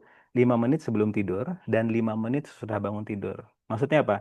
Ketika Anda mempunyai masalah di kepercayaan diri misalnya, sebelum tidur tolong tonton video-video psikologi yang membahas mengenai kesadaran, mengenai percaya diri, baca buku mengenai public speaking dan sebagainya. Yang mana informasi yang Anda baca sebelum tidur, di mana kondisi Anda mengantuk, itu akan lebih mudah masuk ke bawah sadar Anda. Begitu juga saat bangun tidur. Ketika bangun tidur, Anda langsung mendengarkan psikolog yang di YouTube mengatakan bagaimana cara untuk lebih percaya diri dan sebagainya. Ketika Anda bangun tidur dan langsung mendengarkan itu, informasi tersebut akan langsung masuk ke bawah sadar. Namun sayangnya apa yang terjadi? Orang-orang di luar sana, bukan kita yang di sini, sebelum tidur nonton drama hantu-hantuan. Bangun tidur langsung lihat Instagram. Yang isinya biasanya adalah kompetisi, membandingkan. Nah, ketakutan-ketakutan itu masuk ke bawah sadar, dan akhirnya sepanjang hari kita berfungsi dari kompetisi. Kita berfungsi dari membandingkan, dan sayangnya yang kita selalu kecilkan adalah diri sendiri. Nah, saya bersyukur teman-teman sudah memberikan sebuah ruang untuk teman-teman yang ada di sini yang pingin saya tekankan di sini, Anda tidak sendiri. Itu yang paling penting. Karena Anda tidak sendiri, semua orang mengalami, namun yang membedakan kita dengan orang-orang di luar sana, kita akan menerima diri kita seutuhnya karena kita tidak akan bisa menerima diri kita. Kita tidak akan bisa merubah diri kita kalau kita tidak bisa menerima diri kita seutuhnya terlebih dahulu. Sudahkah kita menerima sisi kita yang suka menunda? Sudahkah kita menerima sisi kita yang pemarah? Sudahkah kita menerima sisi kita yang pemalas? Karena kita tidak akan bisa menjadi orang yang rajin kalau sisi pemalas kita tidak pernah dihadirkan. Nah, pertanyaan terbesarnya bagaimana menghadirkannya? Ya, sangat simpel menurut kami, yaitu terima kasih rasa malas yang sedang hadir, kamu bisa bersamaku selama yang kamu mau. Hanya duduk, hanya memberi seperti ini, seperti kita gini. Kita itu selalu ramah dan baik ke teman akrab kita, tapi ke diri sendiri itu kan jahat banget kan.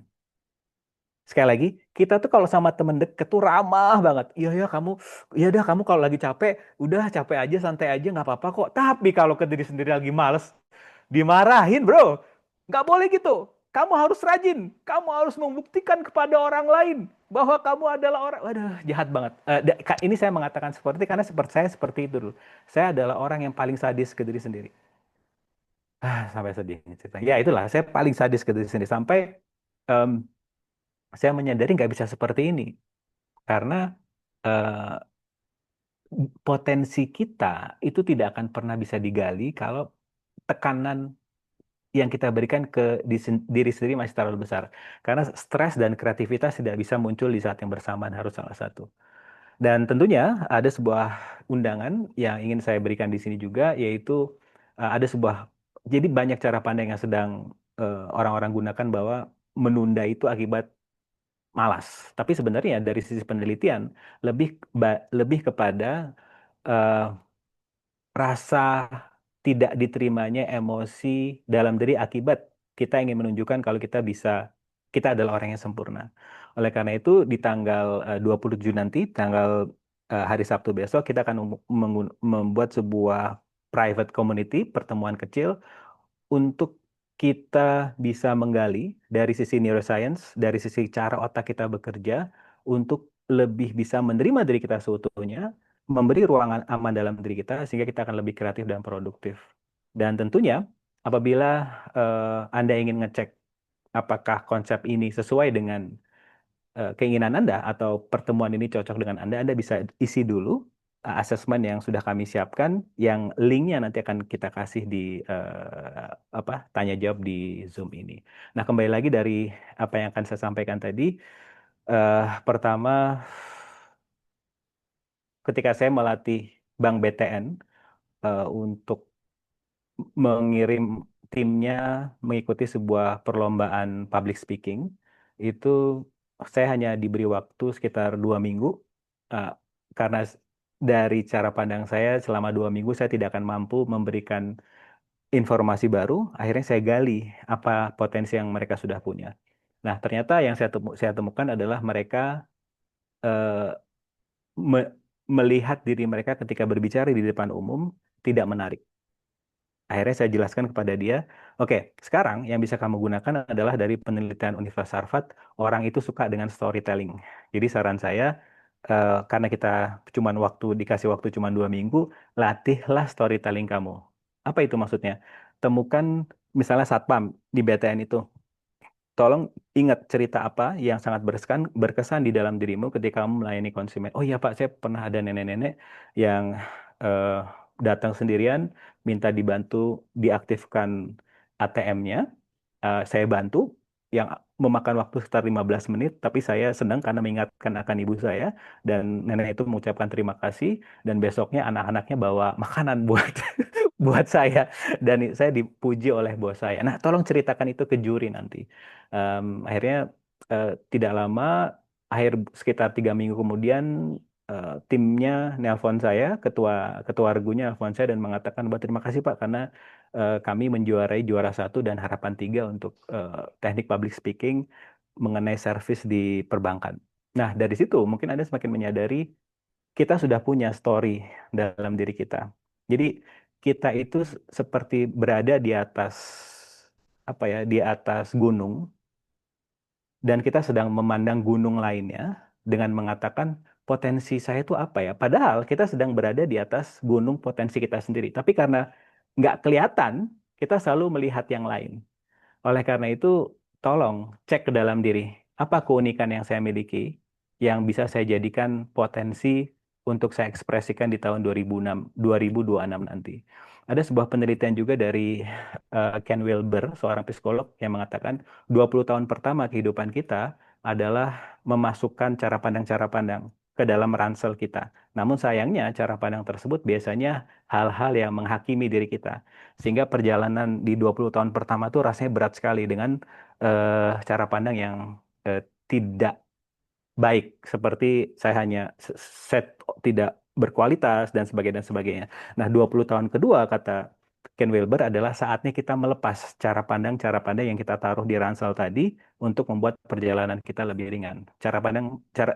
Oleh karena itu, sebenarnya tugas kita adalah melepas cara pandang yang sudah tidak lagi relevan mengenai diri kita. Kita ini orang yang kurang, kita tidak kreatif, kita ini apa yang sering Anda omongkan ke dalam diri sendiri. Karena kualitas hidup tergantung dari bagaimana Anda melihat diri Anda sendiri. Oleh karena itu, saran saya, tolong ketika Anda sedang menghakimi diri sendiri, tangkap, dicatat, dan kalau Anda bersedia, lepaskan cara pandang tersebut dan diganti dengan cara pandang yang baru. Karena tidak ada satupun orang yang akan menyelamatkan kita selain kita sendiri. Sekali lagi, tidak ada satupun orang yang akan menyelamatkan dan merubah kita kalau kita sendiri belum memilih untuk berubah. Ada sebuah quote yang sangat saya suka, perhatikan susahnya kita merubah diri kita sendiri. Oleh karena itu, berhenti ingin merubah orang lain. Kenapa? Karena kita yang malam ini hadir, yang saya persif juga keinginan kita untuk membantu orang lain, untuk merubah orang lain juga besar keinginannya, karena kita melihat orang-orang di luar sana tuh potensinya besar. Artinya kita harus membantu mereka. Tapi kita lupa bahwa orang-orang tersebut tidak sama seperti kita. Karena masih banyak yang selalu melihat diri mereka korban, mereka masih suka dengan sisi mereka yang korban tersebut. Akhirnya ketika kita paksakan mereka untuk berkarya, mereka menolaknya. Jadi saran saya, yang bisa Anda pertimbangkan, tolong jangan menghabiskan waktu Anda untuk mengubah orang yang tidak mau berubah, tapi fokuslah dalam perubahan Anda, dan siapa tahu ketika Anda terus bergerak ke atas, terus berkembang, Anda akan menginspirasi orang-orang yang jelas-jelas ingin berubah. Karena itu tadi, tidak semua orang seperti kita yang ada di sini, mereka masih senang dengan kondisi eh, mental korban yang selalu mereka pegang. Sekali lagi saya mengatakan seperti ini bukan untuk membuat kita separasi, kita lebih baik dibandingkan orang lain, itu tidak seperti itu, tapi untuk menjaga fokus Anda. Karena yang saya perhatikan banyak orang menghabiskan waktunya ingin mengubah orang lain, padahal dia lupa bahwa semua orang tidak seperti kita yang ingin selalu berubah. Oke, mungkin itu dulu dari dari apa yang saya sampaikan. Kira-kira kesadaran apa yang muncul, apa yang ingin di-shifting energinya, silakan. Ada pertanyaan apa yang muncul? Baik, terima kasih banyak, Masya Allah. Apa namanya, sangat menginspirasi sekali ya. Memang saya merasakan Bapak gitu ya, saat menunda-nunda itu merasa seperti tadi Bapak sampaikan bahwa ketika kita menunda-nunda itu ada hal dalam diri sendiri yang tidak diterima seperti itu Bapak ya. Ya, Karena kita ingin tadi ingin sempurna seperti itu, jadi malah baliknya takut seperti itu ya Pak. Tadi Bapak sampaikan ya. bahwa ketika kita malas atau ketika kita dalam kondisi eh, moodnya tidak baik atau saat sedang mungkin takut karena apa namanya tidak bisa mengekspresikan diri, takut tidak divalidasi seperti tadi Bapak menyampaikan bahwa alih-alih fokus pada takut itu lebih baik diterima si rasa takut itu seperti itu. Kalau tadi malas, terima Ya. kasih rasa malas. Nah, yang itu saya tanyakan adalah setelah proses kita memvalidasi perasaan kita, berterima kasih kepada rasa malas kita bahwa sudah menemani, apa yang sebaiknya dilakukan setelah itu? Bagus pertanyaan. Jadi setelah kita menghadirkan emosi tersebut, tentunya mulai dengan langkah kecil sederhana. Dan ini juga diperkuat oleh pendekatan dari Profesor B.J. Fogg dari Stanford yang mengatakan, yang sudah saya ungkapkan tadi di depan, motivasi sifatnya naik turun tidak bisa diandalkan, bergantunglah pada kebiasaan kecil rutin. Oleh karena itu, setelah Anda menghadirkan emosi tadi, akan ada rasa plong. Tidak ada lagi yang gandoli, tidak ada lagi yang menahan kita untuk mengambil sebuah keputusan. Oleh karena itu, tanya dalam diri Anda, keputusan sederhana apa yang saya bisa ambil hari ini? Penulis buku penulis buku Chicken Soup for the Soul, Jack Canfield, itu pernah mengatakan ketika saya mencari orang-orang sukses, rata-rata mereka mengatakan mereka tidak tahu masa depan itu bakal seperti apa, yang mereka tahu adalah langkah kecil yang ada di depan. Analoginya seperti berangkat dari Bandung ke Jakarta di malam hari dengan menggunakan mobil, dengan lampu yang jaraknya tidak terlalu jauh, toh juga sampai. Jadi, dan Jeff Bezos, pendiri Amazon juga pernah mengatakan, semua itu, stres itu terjadi akibat semuanya ada di kepala tanpa diambil keputusan sama sekali. Jadi, um, setelah dihadirkan emosinya, yuk kita segera ambil keputusan. Seperti hadir di pertemuan malam ini, ngobrol dengan orang-orang yang sevibrasi, uh, berbicara mengenai kemungkinan, menciptakan boundaries ya, menciptakan batasan. Jadi begini, ini juga yang saya pengen titip pesan di sini. Sekali lagi, Anda itu rata-rata yang saya persif mungkin Anda itu suka dicurhatin sama orang. Tapi sadari bahwa Anda juga punya hak untuk menolak ketika ada orang yang curhat kepada Anda, kalau dirasa energi curhatannya adalah bukan untuk merubah kondisi dia, tapi hanya menaruh sampahnya ke Anda. Dan boundaries atau batasan itu bukan artinya kita membenci orang lain, tapi saya sedang menghormati diri saya. Kalau kamu mau ngobrol dengan saya, ngobrol mengenai solusi ya, jangan hanya naruh sampahnya ke saya, terus kamu pergi, enak aja gitu. Nah itu yang mungkin bisa dipertimbangkan. Apa yang muncul di sini? Baik, baik. Berarti disadari, diterima, divalidasi, lalu ajak untuk action kecil dulu karena dari tadi biasakan dari action kecil seperti itu ya. Terima kasih Ya, banyak Bapak. Mungkin dari Bapak Ibu semua yang hadir menyimak tadi, ada yang ingin ditanyakan silahkan. ya. Apa yang muncul?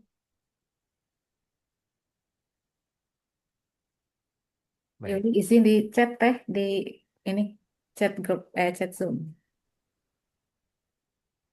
Oke, ada pertanyaan dari Ibu Aminatus Saada, Bapak, apakah Ya, itu sama dengan memberi ruang emosi yang ada? Seperti itu pertanyaannya. ya. Sama memberi ruang emosi yang ada. Dan menariknya, ini juga hasil penelitian dari Brussel de Kolk ya. Dia seorang psikolog dari Belanda kalau nggak salah. Yang dia mengatakan em, emosi itu muncul ketika tubuh kita merasa aman. Jadi tolong teman-teman di sini jangan panik ketika misalnya Anda sudah belajar meditasi, misalnya Anda juga sudah belajar seperti tadi yang kita sudah dapatkan sama-sama menulis yang juga sebenarnya adalah bentuk mengekspresikan emosi, yang mana ketika tubuh Anda aman, tiba-tiba Anda merasa amarah yang sangat luar biasa, rasa sedih yang sangat luar biasa. Mungkin Anda bilang, loh kenapa? Apakah ada yang salah dengan meditasi saya? Seharusnya kan meditasi itu atau eh, menulis yang seharusnya bisa menurunkan level stres malah kok membuat saya semakin sedih, saya semakin marah dan sebagainya. Ini sangat wajar karena tubuh itu hanya akan bisa memproses emosi setelah tubuh itu merasa aman. Jadi em, saran saya karena ketika apa namanya tubuh kita belum merasa aman, seperti di kantor yang begitu banyak kegaduhan, kita nggak bisa merasakan emosi, tapi kok di rumah tiba-tiba pengen nangis dan sebagainya, itu adalah hal yang sangat wajar, bukan sebagai sebuah hal yang perlu Anda takuti, karena tubuh hanya akan bisa memproses emosi setelah tubuh itu merasa aman. Apa yang muncul di sini?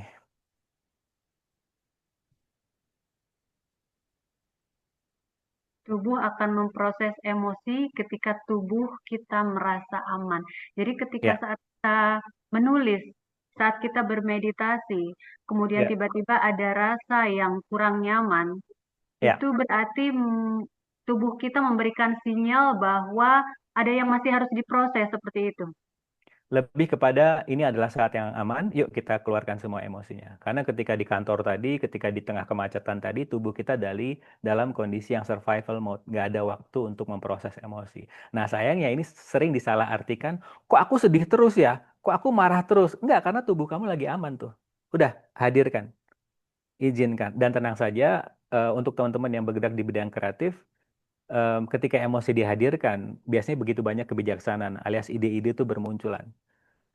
Em, Ketika Anda mentok di ide, salah satu apa ya penelitian kami sejauh ini dari beberapa klien-klien yang latar belakangnya adalah bidang kreatif juga, itu rata-rata karena ada emosi yang masih belum diizinkan untuk hadir. Tapi ketika itu dihadirkan, tiba-tiba banyak ide gini gitu, gitu. Apa yang muncul di sini? Silakan. Baik, ini kayaknya Umi Alia senyum-senyum, sepertinya setuju juga nih Bapak. Setelah emosi dihadirkan, dikuras seperti itu ya, dikeluarkan semuanya tiba-tiba langsung celing-celing-celing gitu ya, ide apa yang Ya, ingin disampaikan. ya. Bagaimana Om? Betul apa yang disampaikan Pak Rahmat ya. Saya sendiri merasakan, mungkin Pak izin berbagi sedikit mungkin ya yang saya Ya, alami. silakan, silakan. Jadi di tahun 2025 ini saya ada satu kegiatan menulis juga di komunitas kami dan saya berhasil menuliskan apa-apa yang saya rasakan tadi ya karena saya tadi Ya, seperti Bapak sampaikan mengizinkan emosi itu hadir gitu. ya, Itu memang terasa sekali jadi betul justru jadi banyak ide betul. ya, ya, Jadi banyak ya, ide ya. ya ya. Makanya senyum-senyum teh relate soalnya.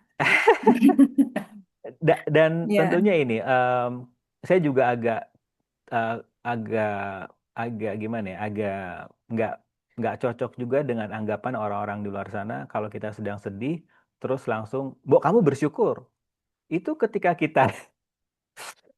kita sedang marah terus diminta atau dipaksakan untuk bersyukur, setelah Anda menulis ratusan hal-hal yang Anda syukuri, kemarahan itu akan tetap ada dan kadang lebih besar. Jadi saran saya ketika Anda sedang marah, tolong jangan dipaksakan untuk bersyukur dulu, hadirkan, kasih waktu. Setelah itu dihadirkan, biasanya kita akan, karena gini, menurut saya sebagai makhluk hidup, kita itu bersyukur adalah hal yang sangat manusiawi dan selalu kita lakukan. Itu menurut saya. Jadi nggak usah dipaksakan, udah pasti bersyukur dengan apa ya, ya masih diberikan kesempatan hidup, masih bisa bernafas, masih bisa diberikan kesempatan bangun pagi dan sebagainya. Automatically kita akan selalu mengingat untuk bersyukur. Jadi bersyukur adalah state yang sangat alami menurut saya. Nah, ketika sedang marah, ya izinkan si marah itu untuk dihadirkan terlebih dahulu. Karena banyak yang mengatakan, kenapa ya? Ketika saya marah, kemudian saya langsung meditasi, setelah saya buka mata, kemarahan itu masih ada. Iya, karena kamu melakukan sebuah kondisi yang dinamakan avoidance atau melarikan diri, atau dikenal dengan kalau di sisi spiritual namanya spiritual bypass. Jadi aku tidak suka dengan kondisi sekarang, artinya aku perlu tutupi kondisiku sekarang dengan rasa bersyukur. Namun sayangnya setelah tulisan 100 hal-hal yang kita syukuri itu kita selesai kita tuliskan, amarah itu ada atau kadang lebih besar. Jadi ini apa namanya yang muncul di saya karena masih banyak yang suka ketika ada temennya sedang sedih, yuk kamu jangan sedih, kamu harus bersyukur. Kamu nggak tahu teman-teman yang sedang mengalami permasalahan di luar sana tuh nggak lebih beruntung. Oke, terima kasih atas informasinya, tapi marah adalah hak saya. Terima kasih ya. Gitu. Apa yang muncul di sini? Baik, ada dari pertanyaan dari Ibu Yasinta Astuti terkait ide yang bermunculan. Adakah tanda ide yang harus diwujudkan atau cukup diakui saja sudah cukup? Oke, ini menarik. Ya Sinta ya. Jadi sebenarnya mengenai ide ini sendiri, yang muncul di saya dari pertanyaan itu adalah karena ketika ide ini muncul, biasanya ego akan mengambil alih dengan yang namanya istilahnya maximal brain. Jadi dia merancang sebuah strategi yang sangat rumit untuk mewujudkan mimpi ini menjadi kenyataan. Dan ini kadang kita terjebak di kondisi ini. Misalnya ingin buat buku, langsung terpikir nanti aku menghubungi publisher mana ya. Kemudian hari ini berapa halaman yang aku harus siapkan. Yang menyebabkan ide tadi yang bergerak dari energi anak kecil, childlike energi istilahnya, akibat ego yang mengambil alih, keinginan kita untuk mewujudkan itu menjadi kecil kemungkinannya akibat semuanya ingin di, di, dilakukan secara ekstrim. Padahal pesan saya ketika ada ide muncul, ayo tanya dengan pertanyaan lanjutan. Oke, bagaimana aku bisa mewujudkan mimpi atau ide ini sesegera mungkin dengan langkah kecil yang sederhana? Karena itu tadi, ketika Anda menciptakan sebuah konsep yang sangat rumit dan apalagi bergantung kepada motivasi, iya kalau hari itu anak-anak dalam kondisi yang sehat, tapi mungkin kalau ada yang lagi sakit panas, ide Anda tadi yang pingin diwujudkan dengan bergantung kepada motivasi, lihat anak lagi sakit, motivasi turun, Anda nggak mewujudkan mimpi itu. Tapi ketika Anda, oke, langkah kecil sederhana apa? Misalnya mau buat buku. Tiny Habit adalah buku yang sangat saya sarankan untuk teman-teman yang lagi di bidang kreatif dan masih bingung untuk langkahnya seperti apa. Dia malah mengatakan ketika ingin buat buku, tolong seminggu pertama buka laptop dulu. Kenapa? Karena langkah-langkah kecil sederhana tersebut seperti mengingatkan kita, oke, ada pencapaian saya hari ini. Jadi dari pertanyaannya Sinta, wujudkan, dan cara mewujudkannya adalah diperkecil usaha atau step-stepnya gitu. Dan yang mendasari ini Aristoteles pernah mengatakan setiap proyek yang dibumbui energi joy atau bersenang-senang, kita tidak peduli lagi akan hasil akhirnya. Kita akan fokus kepada day to day-nya. Dan menurut saya ini adalah energi yang paling penting, yaitu bersenang-senang. Eh, dan ini masih banyak yang menolak cara pandang seperti, tapi Anna Lamke, penulis buku Dopamin, juga mengatakan dari beberapa klien saya yang saya perhatikan sangat cepat dalam menghasilkan sebuah karya karena energinya adalah bersenang-senang. Energinya adalah eksperimen. Dan terus terang, menurut saya berkah dari pandemi ini seperti mengajarkan kita yang permanen di kehidupan adalah perubahan itu sendiri, sehingga untuk Anda bisa konsisten berkarya adalah eksperimen, adalah trial and error. Dan energi anak kecil yang penasaran, oke, langkah kecil sederhana apa yang bisa saya wujudkan hari ini untuk mengekspresikan potensi saya. Apa yang muncul di sini? Silahkan. Baik, jadi ketika ada ide banyak tadi, kadang Ya. memang kita overwhelm ya dengan aduh apa dulu nih ya. Dan banyaknya ide mana dulu terus lihat ke depan Ya. kok kayaknya susah banget seperti itu. Nah, kita punya jawabannya nih Bapak Ibu bahwa ketika kita memiliki ide yang banyak tadi, jadi balikin lagi ke diri kita pertanyaannya, langkah kecil apa, langkah sederhana apa yang kita bisa ambil saat ini yang bisa nanti mencapai tujuan tersebut, ide tersebut. Ya. Ya. Pak Ya. Ibu silakan. Apa yang muncul? Silahkan.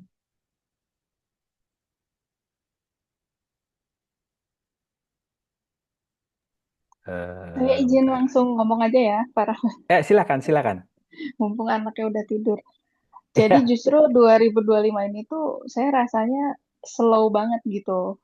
Ya, Em, ide ada sih ya, maksudnya ide ada, banyak sih enggak. Tapi eh, karena awal akhir-akhirnya tuh menyadari gitu, kayak ya ini idenya bagus, kalau dikerjakan ya oke gitu ya. Tapi eh, saya balikin tuh ke diri sendiri, saya perlu gak gitu ya, melakukan itu gitu. Makanya saya tadi nanyain gitu ya, apakah diakui saja sudah cukup gitu ya. Karena ya, memang satu yang saya pengen lepaskan dari 2025 ini adalah FOMO gitu ya kan. ya, Kayak sebagai contoh, saya aktif di Threads, terus lihat orang tuh kan kayak super duper duper duper duper produktif gitu. Jualan ya, produk ya, digital, bla bla bla bla gitu. Terus kayak dari segi circle pertemanan dan ya pertemanan lah ya, pertemanan dan pekerjaan itu pada pada mendorong bertanya gitu, kok ya, nggak ini sih ya, kok nggak bikin ini nggak bikin itu. Akhirnya saya sempat terjebak ke FOMOan itu gitu ya. Oke, ya, saya belajar ya, ini, belajar itu, belajar ini, belajar itu. Yang akhirnya ya, ketika belajar overwhelm itu, ya, lalu muncul yaitu misalnya kayak emosi merasa tertinggal, merasa bersalah dan lain-lain. Terus kembali ke pola lama, sakit ya. secara fisik, dibenerin, balik ke diri sendiri. Akhirnya sekarang kalau ada ide, nggak semua saya wujudkan gitu, Pak. Nah, Ya, apakah ya, itu ya. dari sudut pandang Bapak atau mungkin teman-teman di sini, it is okay gitu, atau sebetulnya gimana tuh begitu? Ini mungkin udah dijawab dari statementnya Pak Gede nih, seru nih. Dulu idenya nulis, akhirnya langkah kecilnya bikin video pendek di TikTok. Karena dia menyadari apa definisi berkarya versi saya. Dan apa yang mudah, dan kebetulan mungkin video pendek di TikTok menurut Pak Gede adalah cara yang sangat mudah dan mungkin ditambah menyenangkan lagi versi dia, akhirnya semuanya bisa terwujud. So, kadang definisi berkarya itu sendiri, elemennya harus seperti ini, harus YouTube, harus TikTok, harus ini, harus ini. Itu kadang keharusan-keharusan itu yang akhirnya menjadi beban yang sangat luar biasa ke diri kita akibat kita melihat orang-orang mengambil langkah itu pasti itu yang benar. Sedangkan kita mau melakukannya aja agak susah. Oleh karena itu, itu kenapa saya sudah suka gaya Sinta yaitu tanya ke dalam diri dan tentunya bagaimana aku bisa bersenang-senang di elemen apa. Dan kalau podcast lagi membuat Anda berat dalam melakukannya, misalnya tanya apa definisi podcast versi aku? Kalau mungkin Anda berguru atau mengacu kepada Joe Rogan yang 2 jam, 3 jam gitu ya, coba dikurangi durasinya 5 menit, eh, apa namanya 10 menit yang fun buat Anda. Karena memang di era AI ini ada Daniel Priestley, seorang konsultan, dia mengatakan semua orang nanti akan bisa mendapatkan informasi dari AI. Oleh karena itu kita hanya punya waktu 2 tahun untuk memperkuat personal brand kita. Sehingga kita tetap tidak tergantikan oleh AI itu sendiri. Oleh karena itu ada sebuah konsep bernama 7-11-4. Kita diminta untuk at least punya 7 jam konten yang bisa dinikmati orang. Ada 11 touchdown orang yang bisa ketemu dengan kita. Dan ada 4 area orang-orang bisa menikmati konten kita. Ini Anda bisa pilih dari 3 tadi yang kira-kira fun buat Anda. Em, ya, terima kasih Pak Gede. Idenya keren tuh. Apa yang muncul di sini ya, Sinta? Sebelum saya masuk ke pertanyaannya si Lita. Hmm, ya, nanti coba saya explore untuk yang paling menyenangkan bagi saya aja Iya, gitu ya, iya, enggak iya, iya, tidak dengan agak mengkesampingkan dulu apa kata orang gitu. Terima kasih ya Pak iya. Rahman. Sama ini ya Sinta, yang saya perceive energetically Anda masih, mungkin saya salah, tapi ada kesempurnaan yang ingin Anda kejar. Tolong disadari untuk teman-teman di sini, semakin Anda sempurna, orang-orang tidak bisa terkoneksi dengan Anda. Ini yang saya sadari ya, karena kalau Anda lihat YouTube saya itu kan kadang saya lupa topik di tengah jalan gitu. Tapi ada yang DM ke saya, terima kasih ya Pak, karena Anda vulnerable seperti itu, saya bisa relate. Oh ternyata nggak perlu sempurna juga ya kalau bikin topik gitu ya. Jadi tolong berhenti mengejar kesempurnaan karena Anda nggak bisa menginspirasi orang-orang. Tapi ketika Anda berani mewujudkan mimpi Anda, tanpa harus mengejar kesempurnaan, orang-orang akan lebih mudah terkoneksi dengan. Dan sekarang ini orang-orang lagi butuh koneksi. Mereka lagi kesepian sekarang. Mereka butuh sisi Anda yang nggak sempurna untuk mereka bisa connect dengan Anda gitu. Ini yang muncul di sisi saya sih. Gitu. Lita, ide atau step-step kecil tuh perlu dibayangkan saja, perlu dibikin semacam to-do list. To-do list kalau itu menyenangkan buat Lita, silakan teruskan, silakan lakukan. Yang paling penting di sini adalah jangan menjadikan to-do list itu sebagai sebuah kewajiban yang mengharuskan diri Anda dalam melakukannya sehingga Anda tidak menikmati lagi.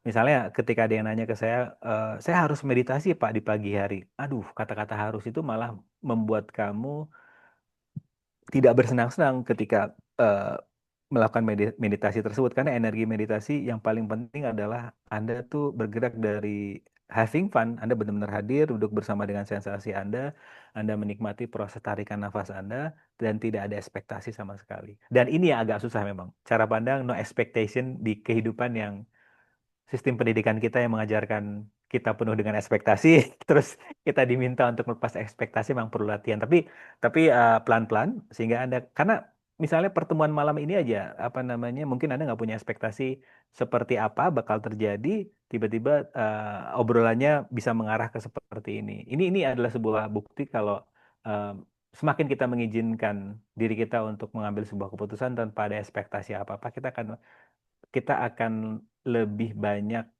mendapatkan ide-ide kemungkinan-kemungkinan yang akan bermunculan. Pak Rahmat, ini saat ini saya lagi selalu terfokus pada pikiran dan sebab serta akibat. Ya, em, pikiran kalau jadi tuan sangat menakutkan, pikiran kalau jadi pelayan sangat menyenangkan. Pikiran jadi pelayan, siapa tuannya yaitu kesadaran. Sebenarnya kalau Anda yang bisa Anda katakan ke dalam diri Anda ajak negosiasi. Kalau kita bergerak dari pikiran yang penuh dengan ekspektasi, sebab akibat kita nggak bakal kita agak susah loh untuk berkarya. Sekarang kita gunakan yuk kesadaran. Apa yang menyenangkan buat saya hari ini? Apa yang bisa saya langkah kecil sederhana apa yang bisa saya ambil hari ini? Apa yang saya katakan malam ini tolong jangan dijadikan sebagai sebuah tekanan ke dalam diri Anda yang Anda melihat, oh berarti ada yang salah ya dengan saya, dengan pendekatan saya yang dulu kok menyebabkan saya nggak bisa berkarya. Bukan itu cara pandangnya. Tapi kita lihat, oke, dari keseriusan, dari tekanan yang kita taruh ke diri sendiri, dari mengejar kesempurnaan, dari data yang saya kumpulkan, ternyata 2025 ini belum begitu banyak karya yang belum saya hasilkan. Oke, nggak ada yang salah dengan ini. Mungkin sekarang saatnya saya gunakan apa yang dibahas malam ini, apa yang kita temukan kesadarannya malam ini, dan tentunya eksperimen. Jadi apa yang saya katakan malam ini juga belum tentu benar, namun memang dari beberapa klien saya sudah berhasil menggunakan ini, tapi kan ini belum tentu cocok buat Anda. Namun saya hanya memberikan sebuah cara pandang berbeda saja, sehingga Anda tidak apa ya, Anda tidak ya lebih tepatnya Anda lebih penasaran. Kira-kira kalau aku mengambil keputusan seperti ini apa yang bakal terjadi gitu. Kira-kira kalau aku eh, rutin selama seminggu ini ngeblok di Substack dengan topik yang aku suka, apa yang bakal terjadi? Misalnya seminggu terlalu padat, Anda kasih dalam seminggu 3 kali misalnya, dan Anda fokus melakukan itu. Nanti lihat apa yang bakal terjadi. Terima kasih Lita, well noted. Terima kasih. Yang utama adalah having fun, no expectation. Pak Rahmat, hal apa yang dapat kita lakukan agar lebih mengenal diri sendiri?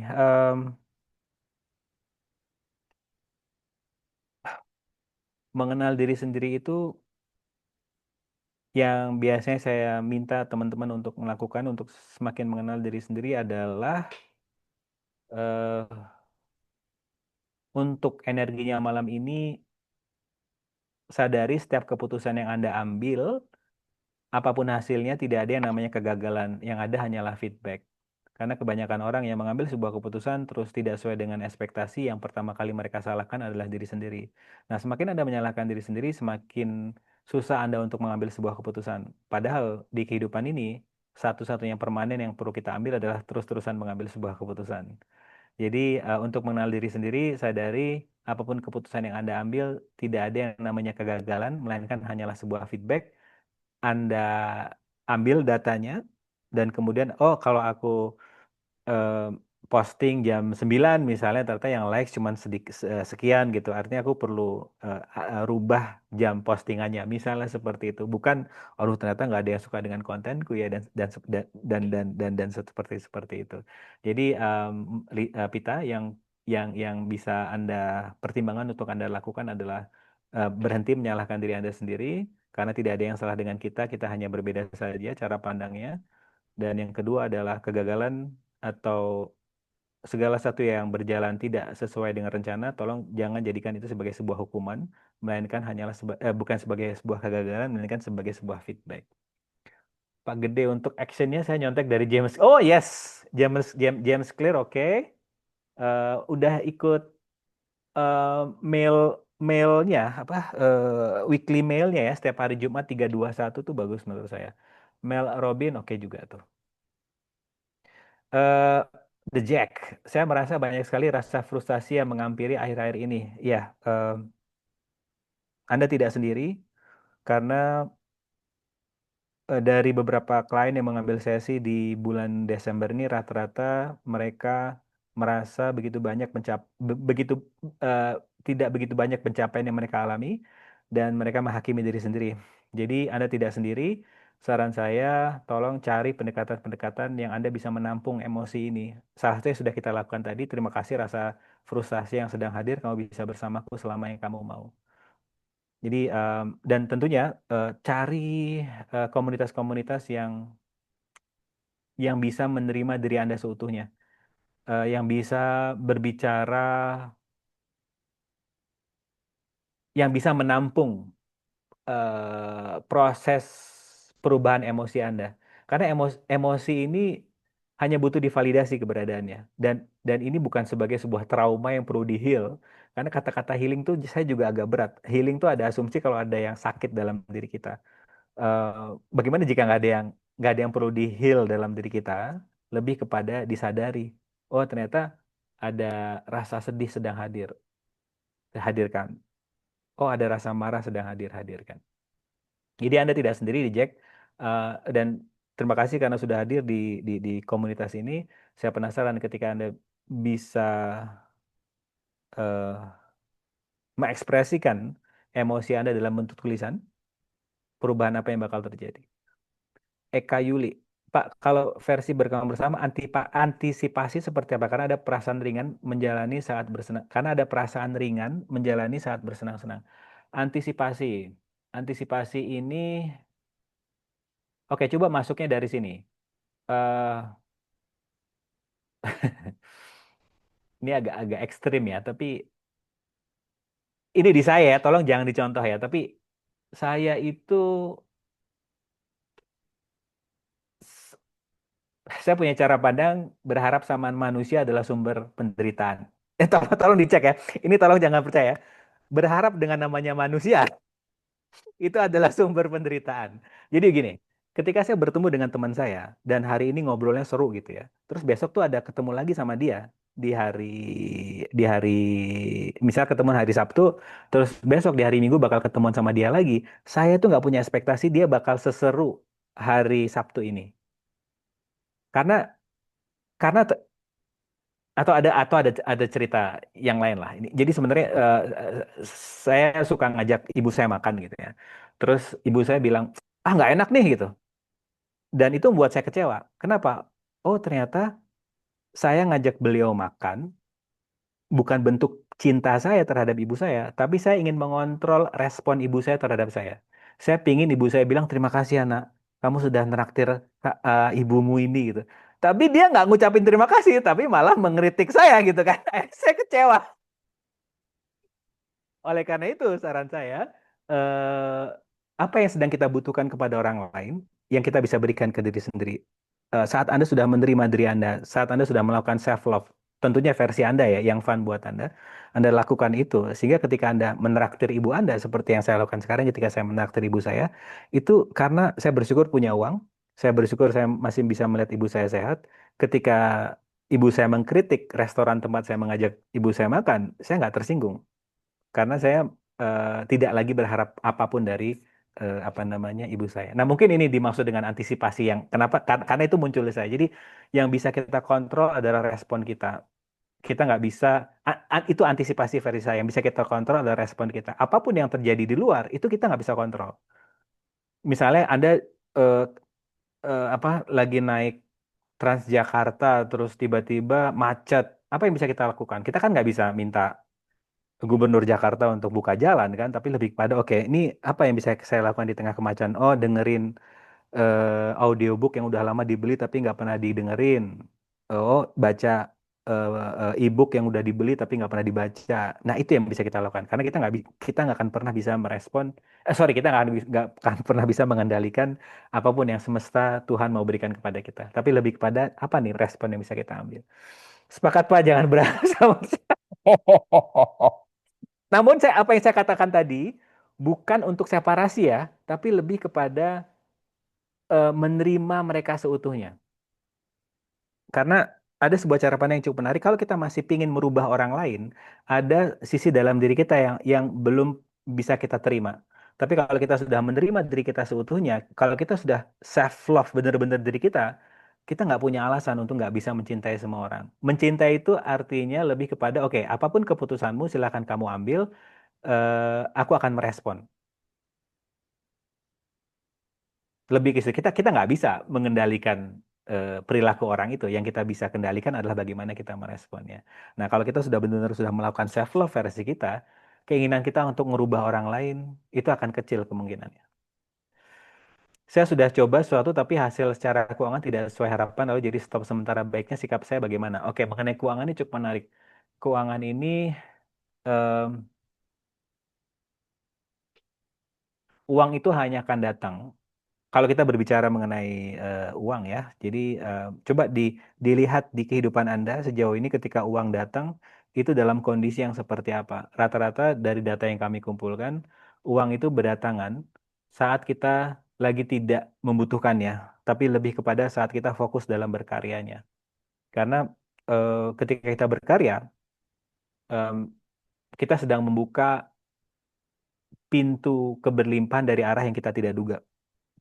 Tapi ketika kita fokus kepada uangnya, kita sedang menutup kemungkinan uang dari arah yang kita tidak duga untuk datang kepada kita. Jadi sekali lagi tetap klasik ya. Anda bisa baca buku saya, apa namanya, Uang Sedang Menunggu Kamu Tenang. Karena di situ sudah banyak dijelaskan konsepnya, tapi lebih kepada itu tadi, uang hanya akan datang saat kita sedang bersenang-senang. Coba Anda perhatikan orang-orang yang sedang Anda idolai, yang Anda lihat dari sisi ekonominya oke gitu ya, dapat dipastikan mereka sedang menjalani hidup mereka. Mereka lagi benar-benar menikmati karya-karya yang mereka sedang lakukan.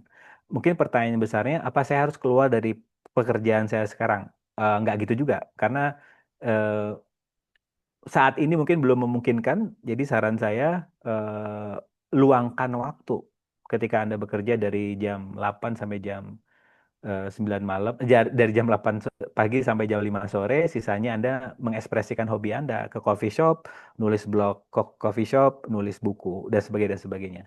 Jadi, eh, dan ini menarik, energi yang saya persif dari kata-kata harapan. Harapan siapa yang sedang Anda gunakan sekarang? Apakah benar-benar harapan Anda atau Anda sedang meniru harapan orang lain? Karena eh, saran saya, tolong gunakan target dibandingkan goal. Goal tuh sifatnya kaku dan ada di ujung. Sedangkan target itu di saya cara melihatnya, kalau terlalu besar bisa dikecilin, kalau terlalu jauh bisa dideketin. Anda masih lebih fleksibel target itu dibandingkan goal. Antisipasi yang versi saya adalah memahami apapun risikonya ya bisa terjadi. Ya udah yang terjadi dipikirin tar. Oke, kalau ini berfungsi baik buat Anda, teruskan. Dan antisipasi yang muncul juga ketika statement itu muncul adalah seperti kita sedang di dalam pesawat dan terjadi turbulence ya. Kita kan nggak bisa minta pilotnya untuk berhenti, tapi kita duduk, berdoa, minum antimo, dan menikmati proses guncangan itu. Jadi itu yang saya maksud, kita akan bisa mengendalikan apa yang semesta bisa berikan. Yang kita bisa berikan adalah yang bisa kita lakukan adalah bagaimana kita memaknainya. Apakah kondisi ini sebagai hukuman atau kondisi ini sebagai pembelajaran? Apa yang bisa kita pelajari? Langkah sederhana apa yang bisa kita lakukan untuk untuk keluar dari kondisi ini? Kalau ini bukan sebagai hukuman, melainkan sebagai sebuah pembelajaran, apa yang bisa kita lakukan? Karena aku adalah apa yang hambaku perasakan kepadaku kan. Itu yang sering saya pegang ketika saya, waduh aku sedang dihukum ya sama Tuhanku. Tunggu dulu, apa benar aku sedang dihukum atau aku sedang difasilitasi untuk keluar dari egoku, untuk untuk berhenti mengecilkan diriku dan sebagainya dan sebagainya. Apa yang muncul di sini? Udah aja. Ya, silakan Yuli. Masya Allah, sebetulnya masih betah Bapak, masih pengen menyimak, masih pengen menyimak banyak hal seperti itu ya, banyak Ya, insight-insight baru yang kita ya. dapatkan malam hari ini. Ini masih ada tanggapan dari Mbak Lita. Sama ya. Ya. Ya, mungkin dari Apalagi balik ya. mungkin dari Bapak Ibu yang lain masih ada yang ingin penasaran yang ingin ditanyakan, silakan. Ya.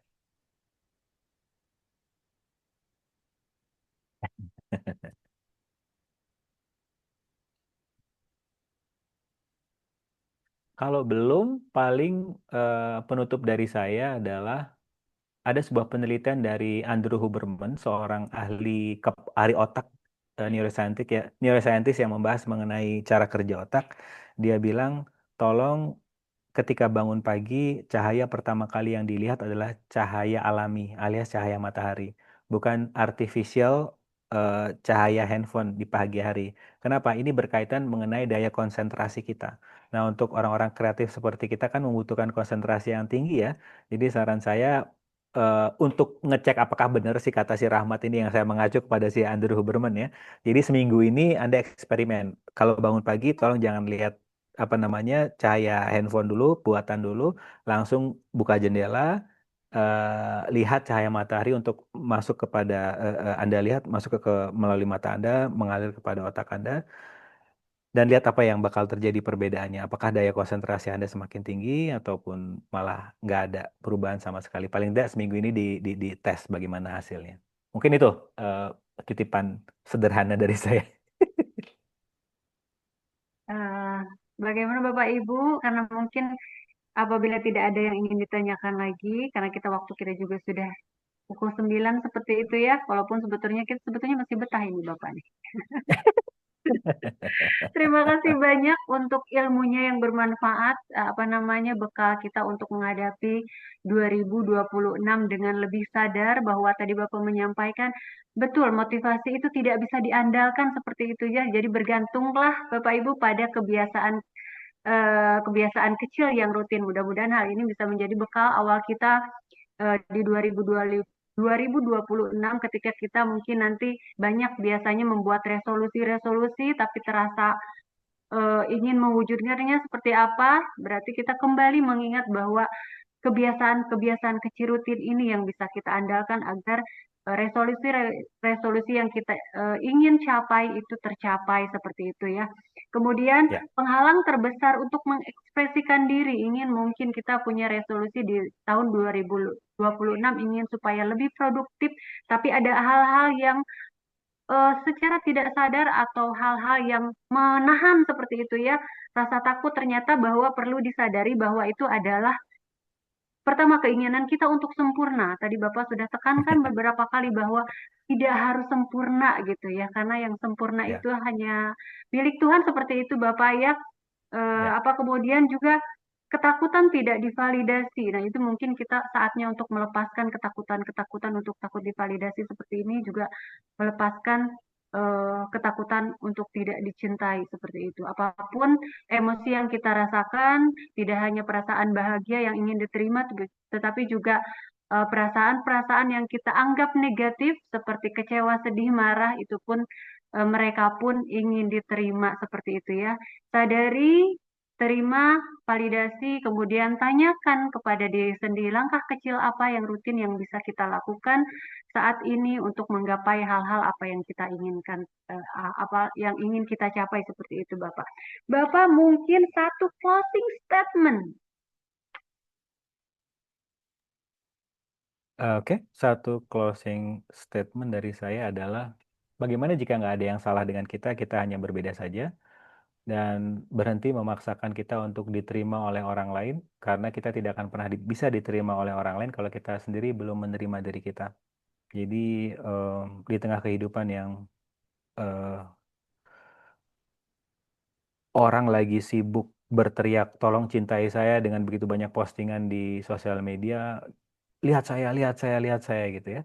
Saran saya, eh, lihatlah diri Anda sendiri terlebih dahulu. Gali potensi Anda. Lihat gunung potensi Anda yang sedang Anda tutupi karena Anda beranggapan semua orang bisa melakukan itu, padahal belum tentu semua orang bisa melakukan itu. Anda fokus di sana sehingga ketika Anda sudah menerima diri Anda tidak lagi bergerak melihat orang lain, Anda tidak takut berkompetisi karena kompetisi versi berkembang bersama adalah ketika kita menikmati keunikan kita, pasti ada pasar yang yang siap menampung potensi kita. Dan itu sekali lagi setiap story Anda, trauma Anda, tantangan Anda adalah cerita-cerita unik yang bisa Anda buat karya di sana. Baik, terima kasih banyak. Apa namanya untuk closing statementnya Bapak, mudah-mudahan jadi bekal kita semua untuk tahun 2026 menjadi lebih sadar, lebih banyak bekal yang kita punya dari malam ini gitu ya untuk melangkah, untuk mencapai semua resolusi-resolusi yang sudah mungkin ada dalam pikiran yang ingin diwujudkan di tahun 2026. Saya selaku moderator Yuliani mewakili seluruh panitia dan narasumber mengucapkan terima kasih yang sebesar-besarnya. Mohon maaf apabila selama memandu terdapat kata atau sikap yang kurang berkenan.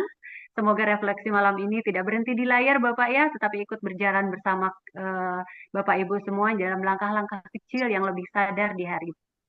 Saya tutup webinar malam ini. Wassalamualaikum warahmatullahi wabarakatuh. Selamat malam. Sampai jumpa di lain kesempatan. Bapak terima kasih banyak. Ya, Masya Teh, Allah maaf untuk sebelum ditutup, Kak Yuli, ilmu-ilmunya. maaf Umi ya, Arya, Pak. ya. Ada Umi Arya pemenang buku, silakan Pak, Umi. dua orang. Mungkin ada Dua yang orang, Kak Yuli, maaf, pemenang buku, Pak, siapa, Pak? Tolong oh ya, dipilih sebelum ditutup. untuk Dan berfoto bersama dulu. giveaway seperti itu ya, giveaway mungkin eh dipilih untuk oleh Umi mungkin satu, oleh Bapak satu seperti itu ya, Baik, silakan Halo, dari ya. Pak Rahmat dulu ya. Udah kedengeran ya? Mau kedengaran Bapak silakan. Aman. Speaker, sorry. Speakernya. Speaker sini. Mikrofon. Oke, pemenangnya adalah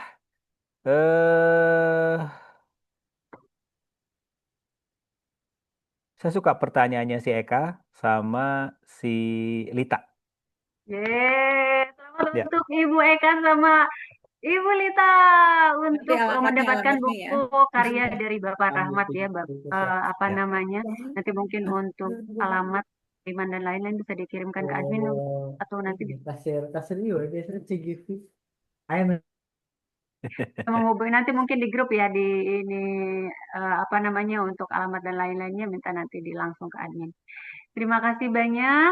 Mungkin sebagai penutup juga kita foto dulu untuk kenang-kenangan di akhir tahun 2025 ini.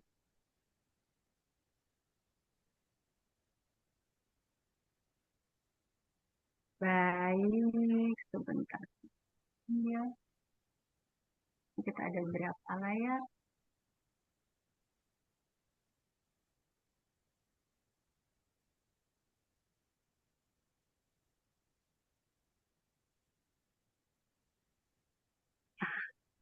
Sebentar saya untuk membuat layar menjadi penuh. Umi, Ya, siap. mungkin boleh dibantu. Siap. 1, 2, 3. Baik, sudah Teh. Ya. Makasih Pak Rahmat dan semua. Terima kasih Terima kasih, banyak. terima kasih. Sama-sama.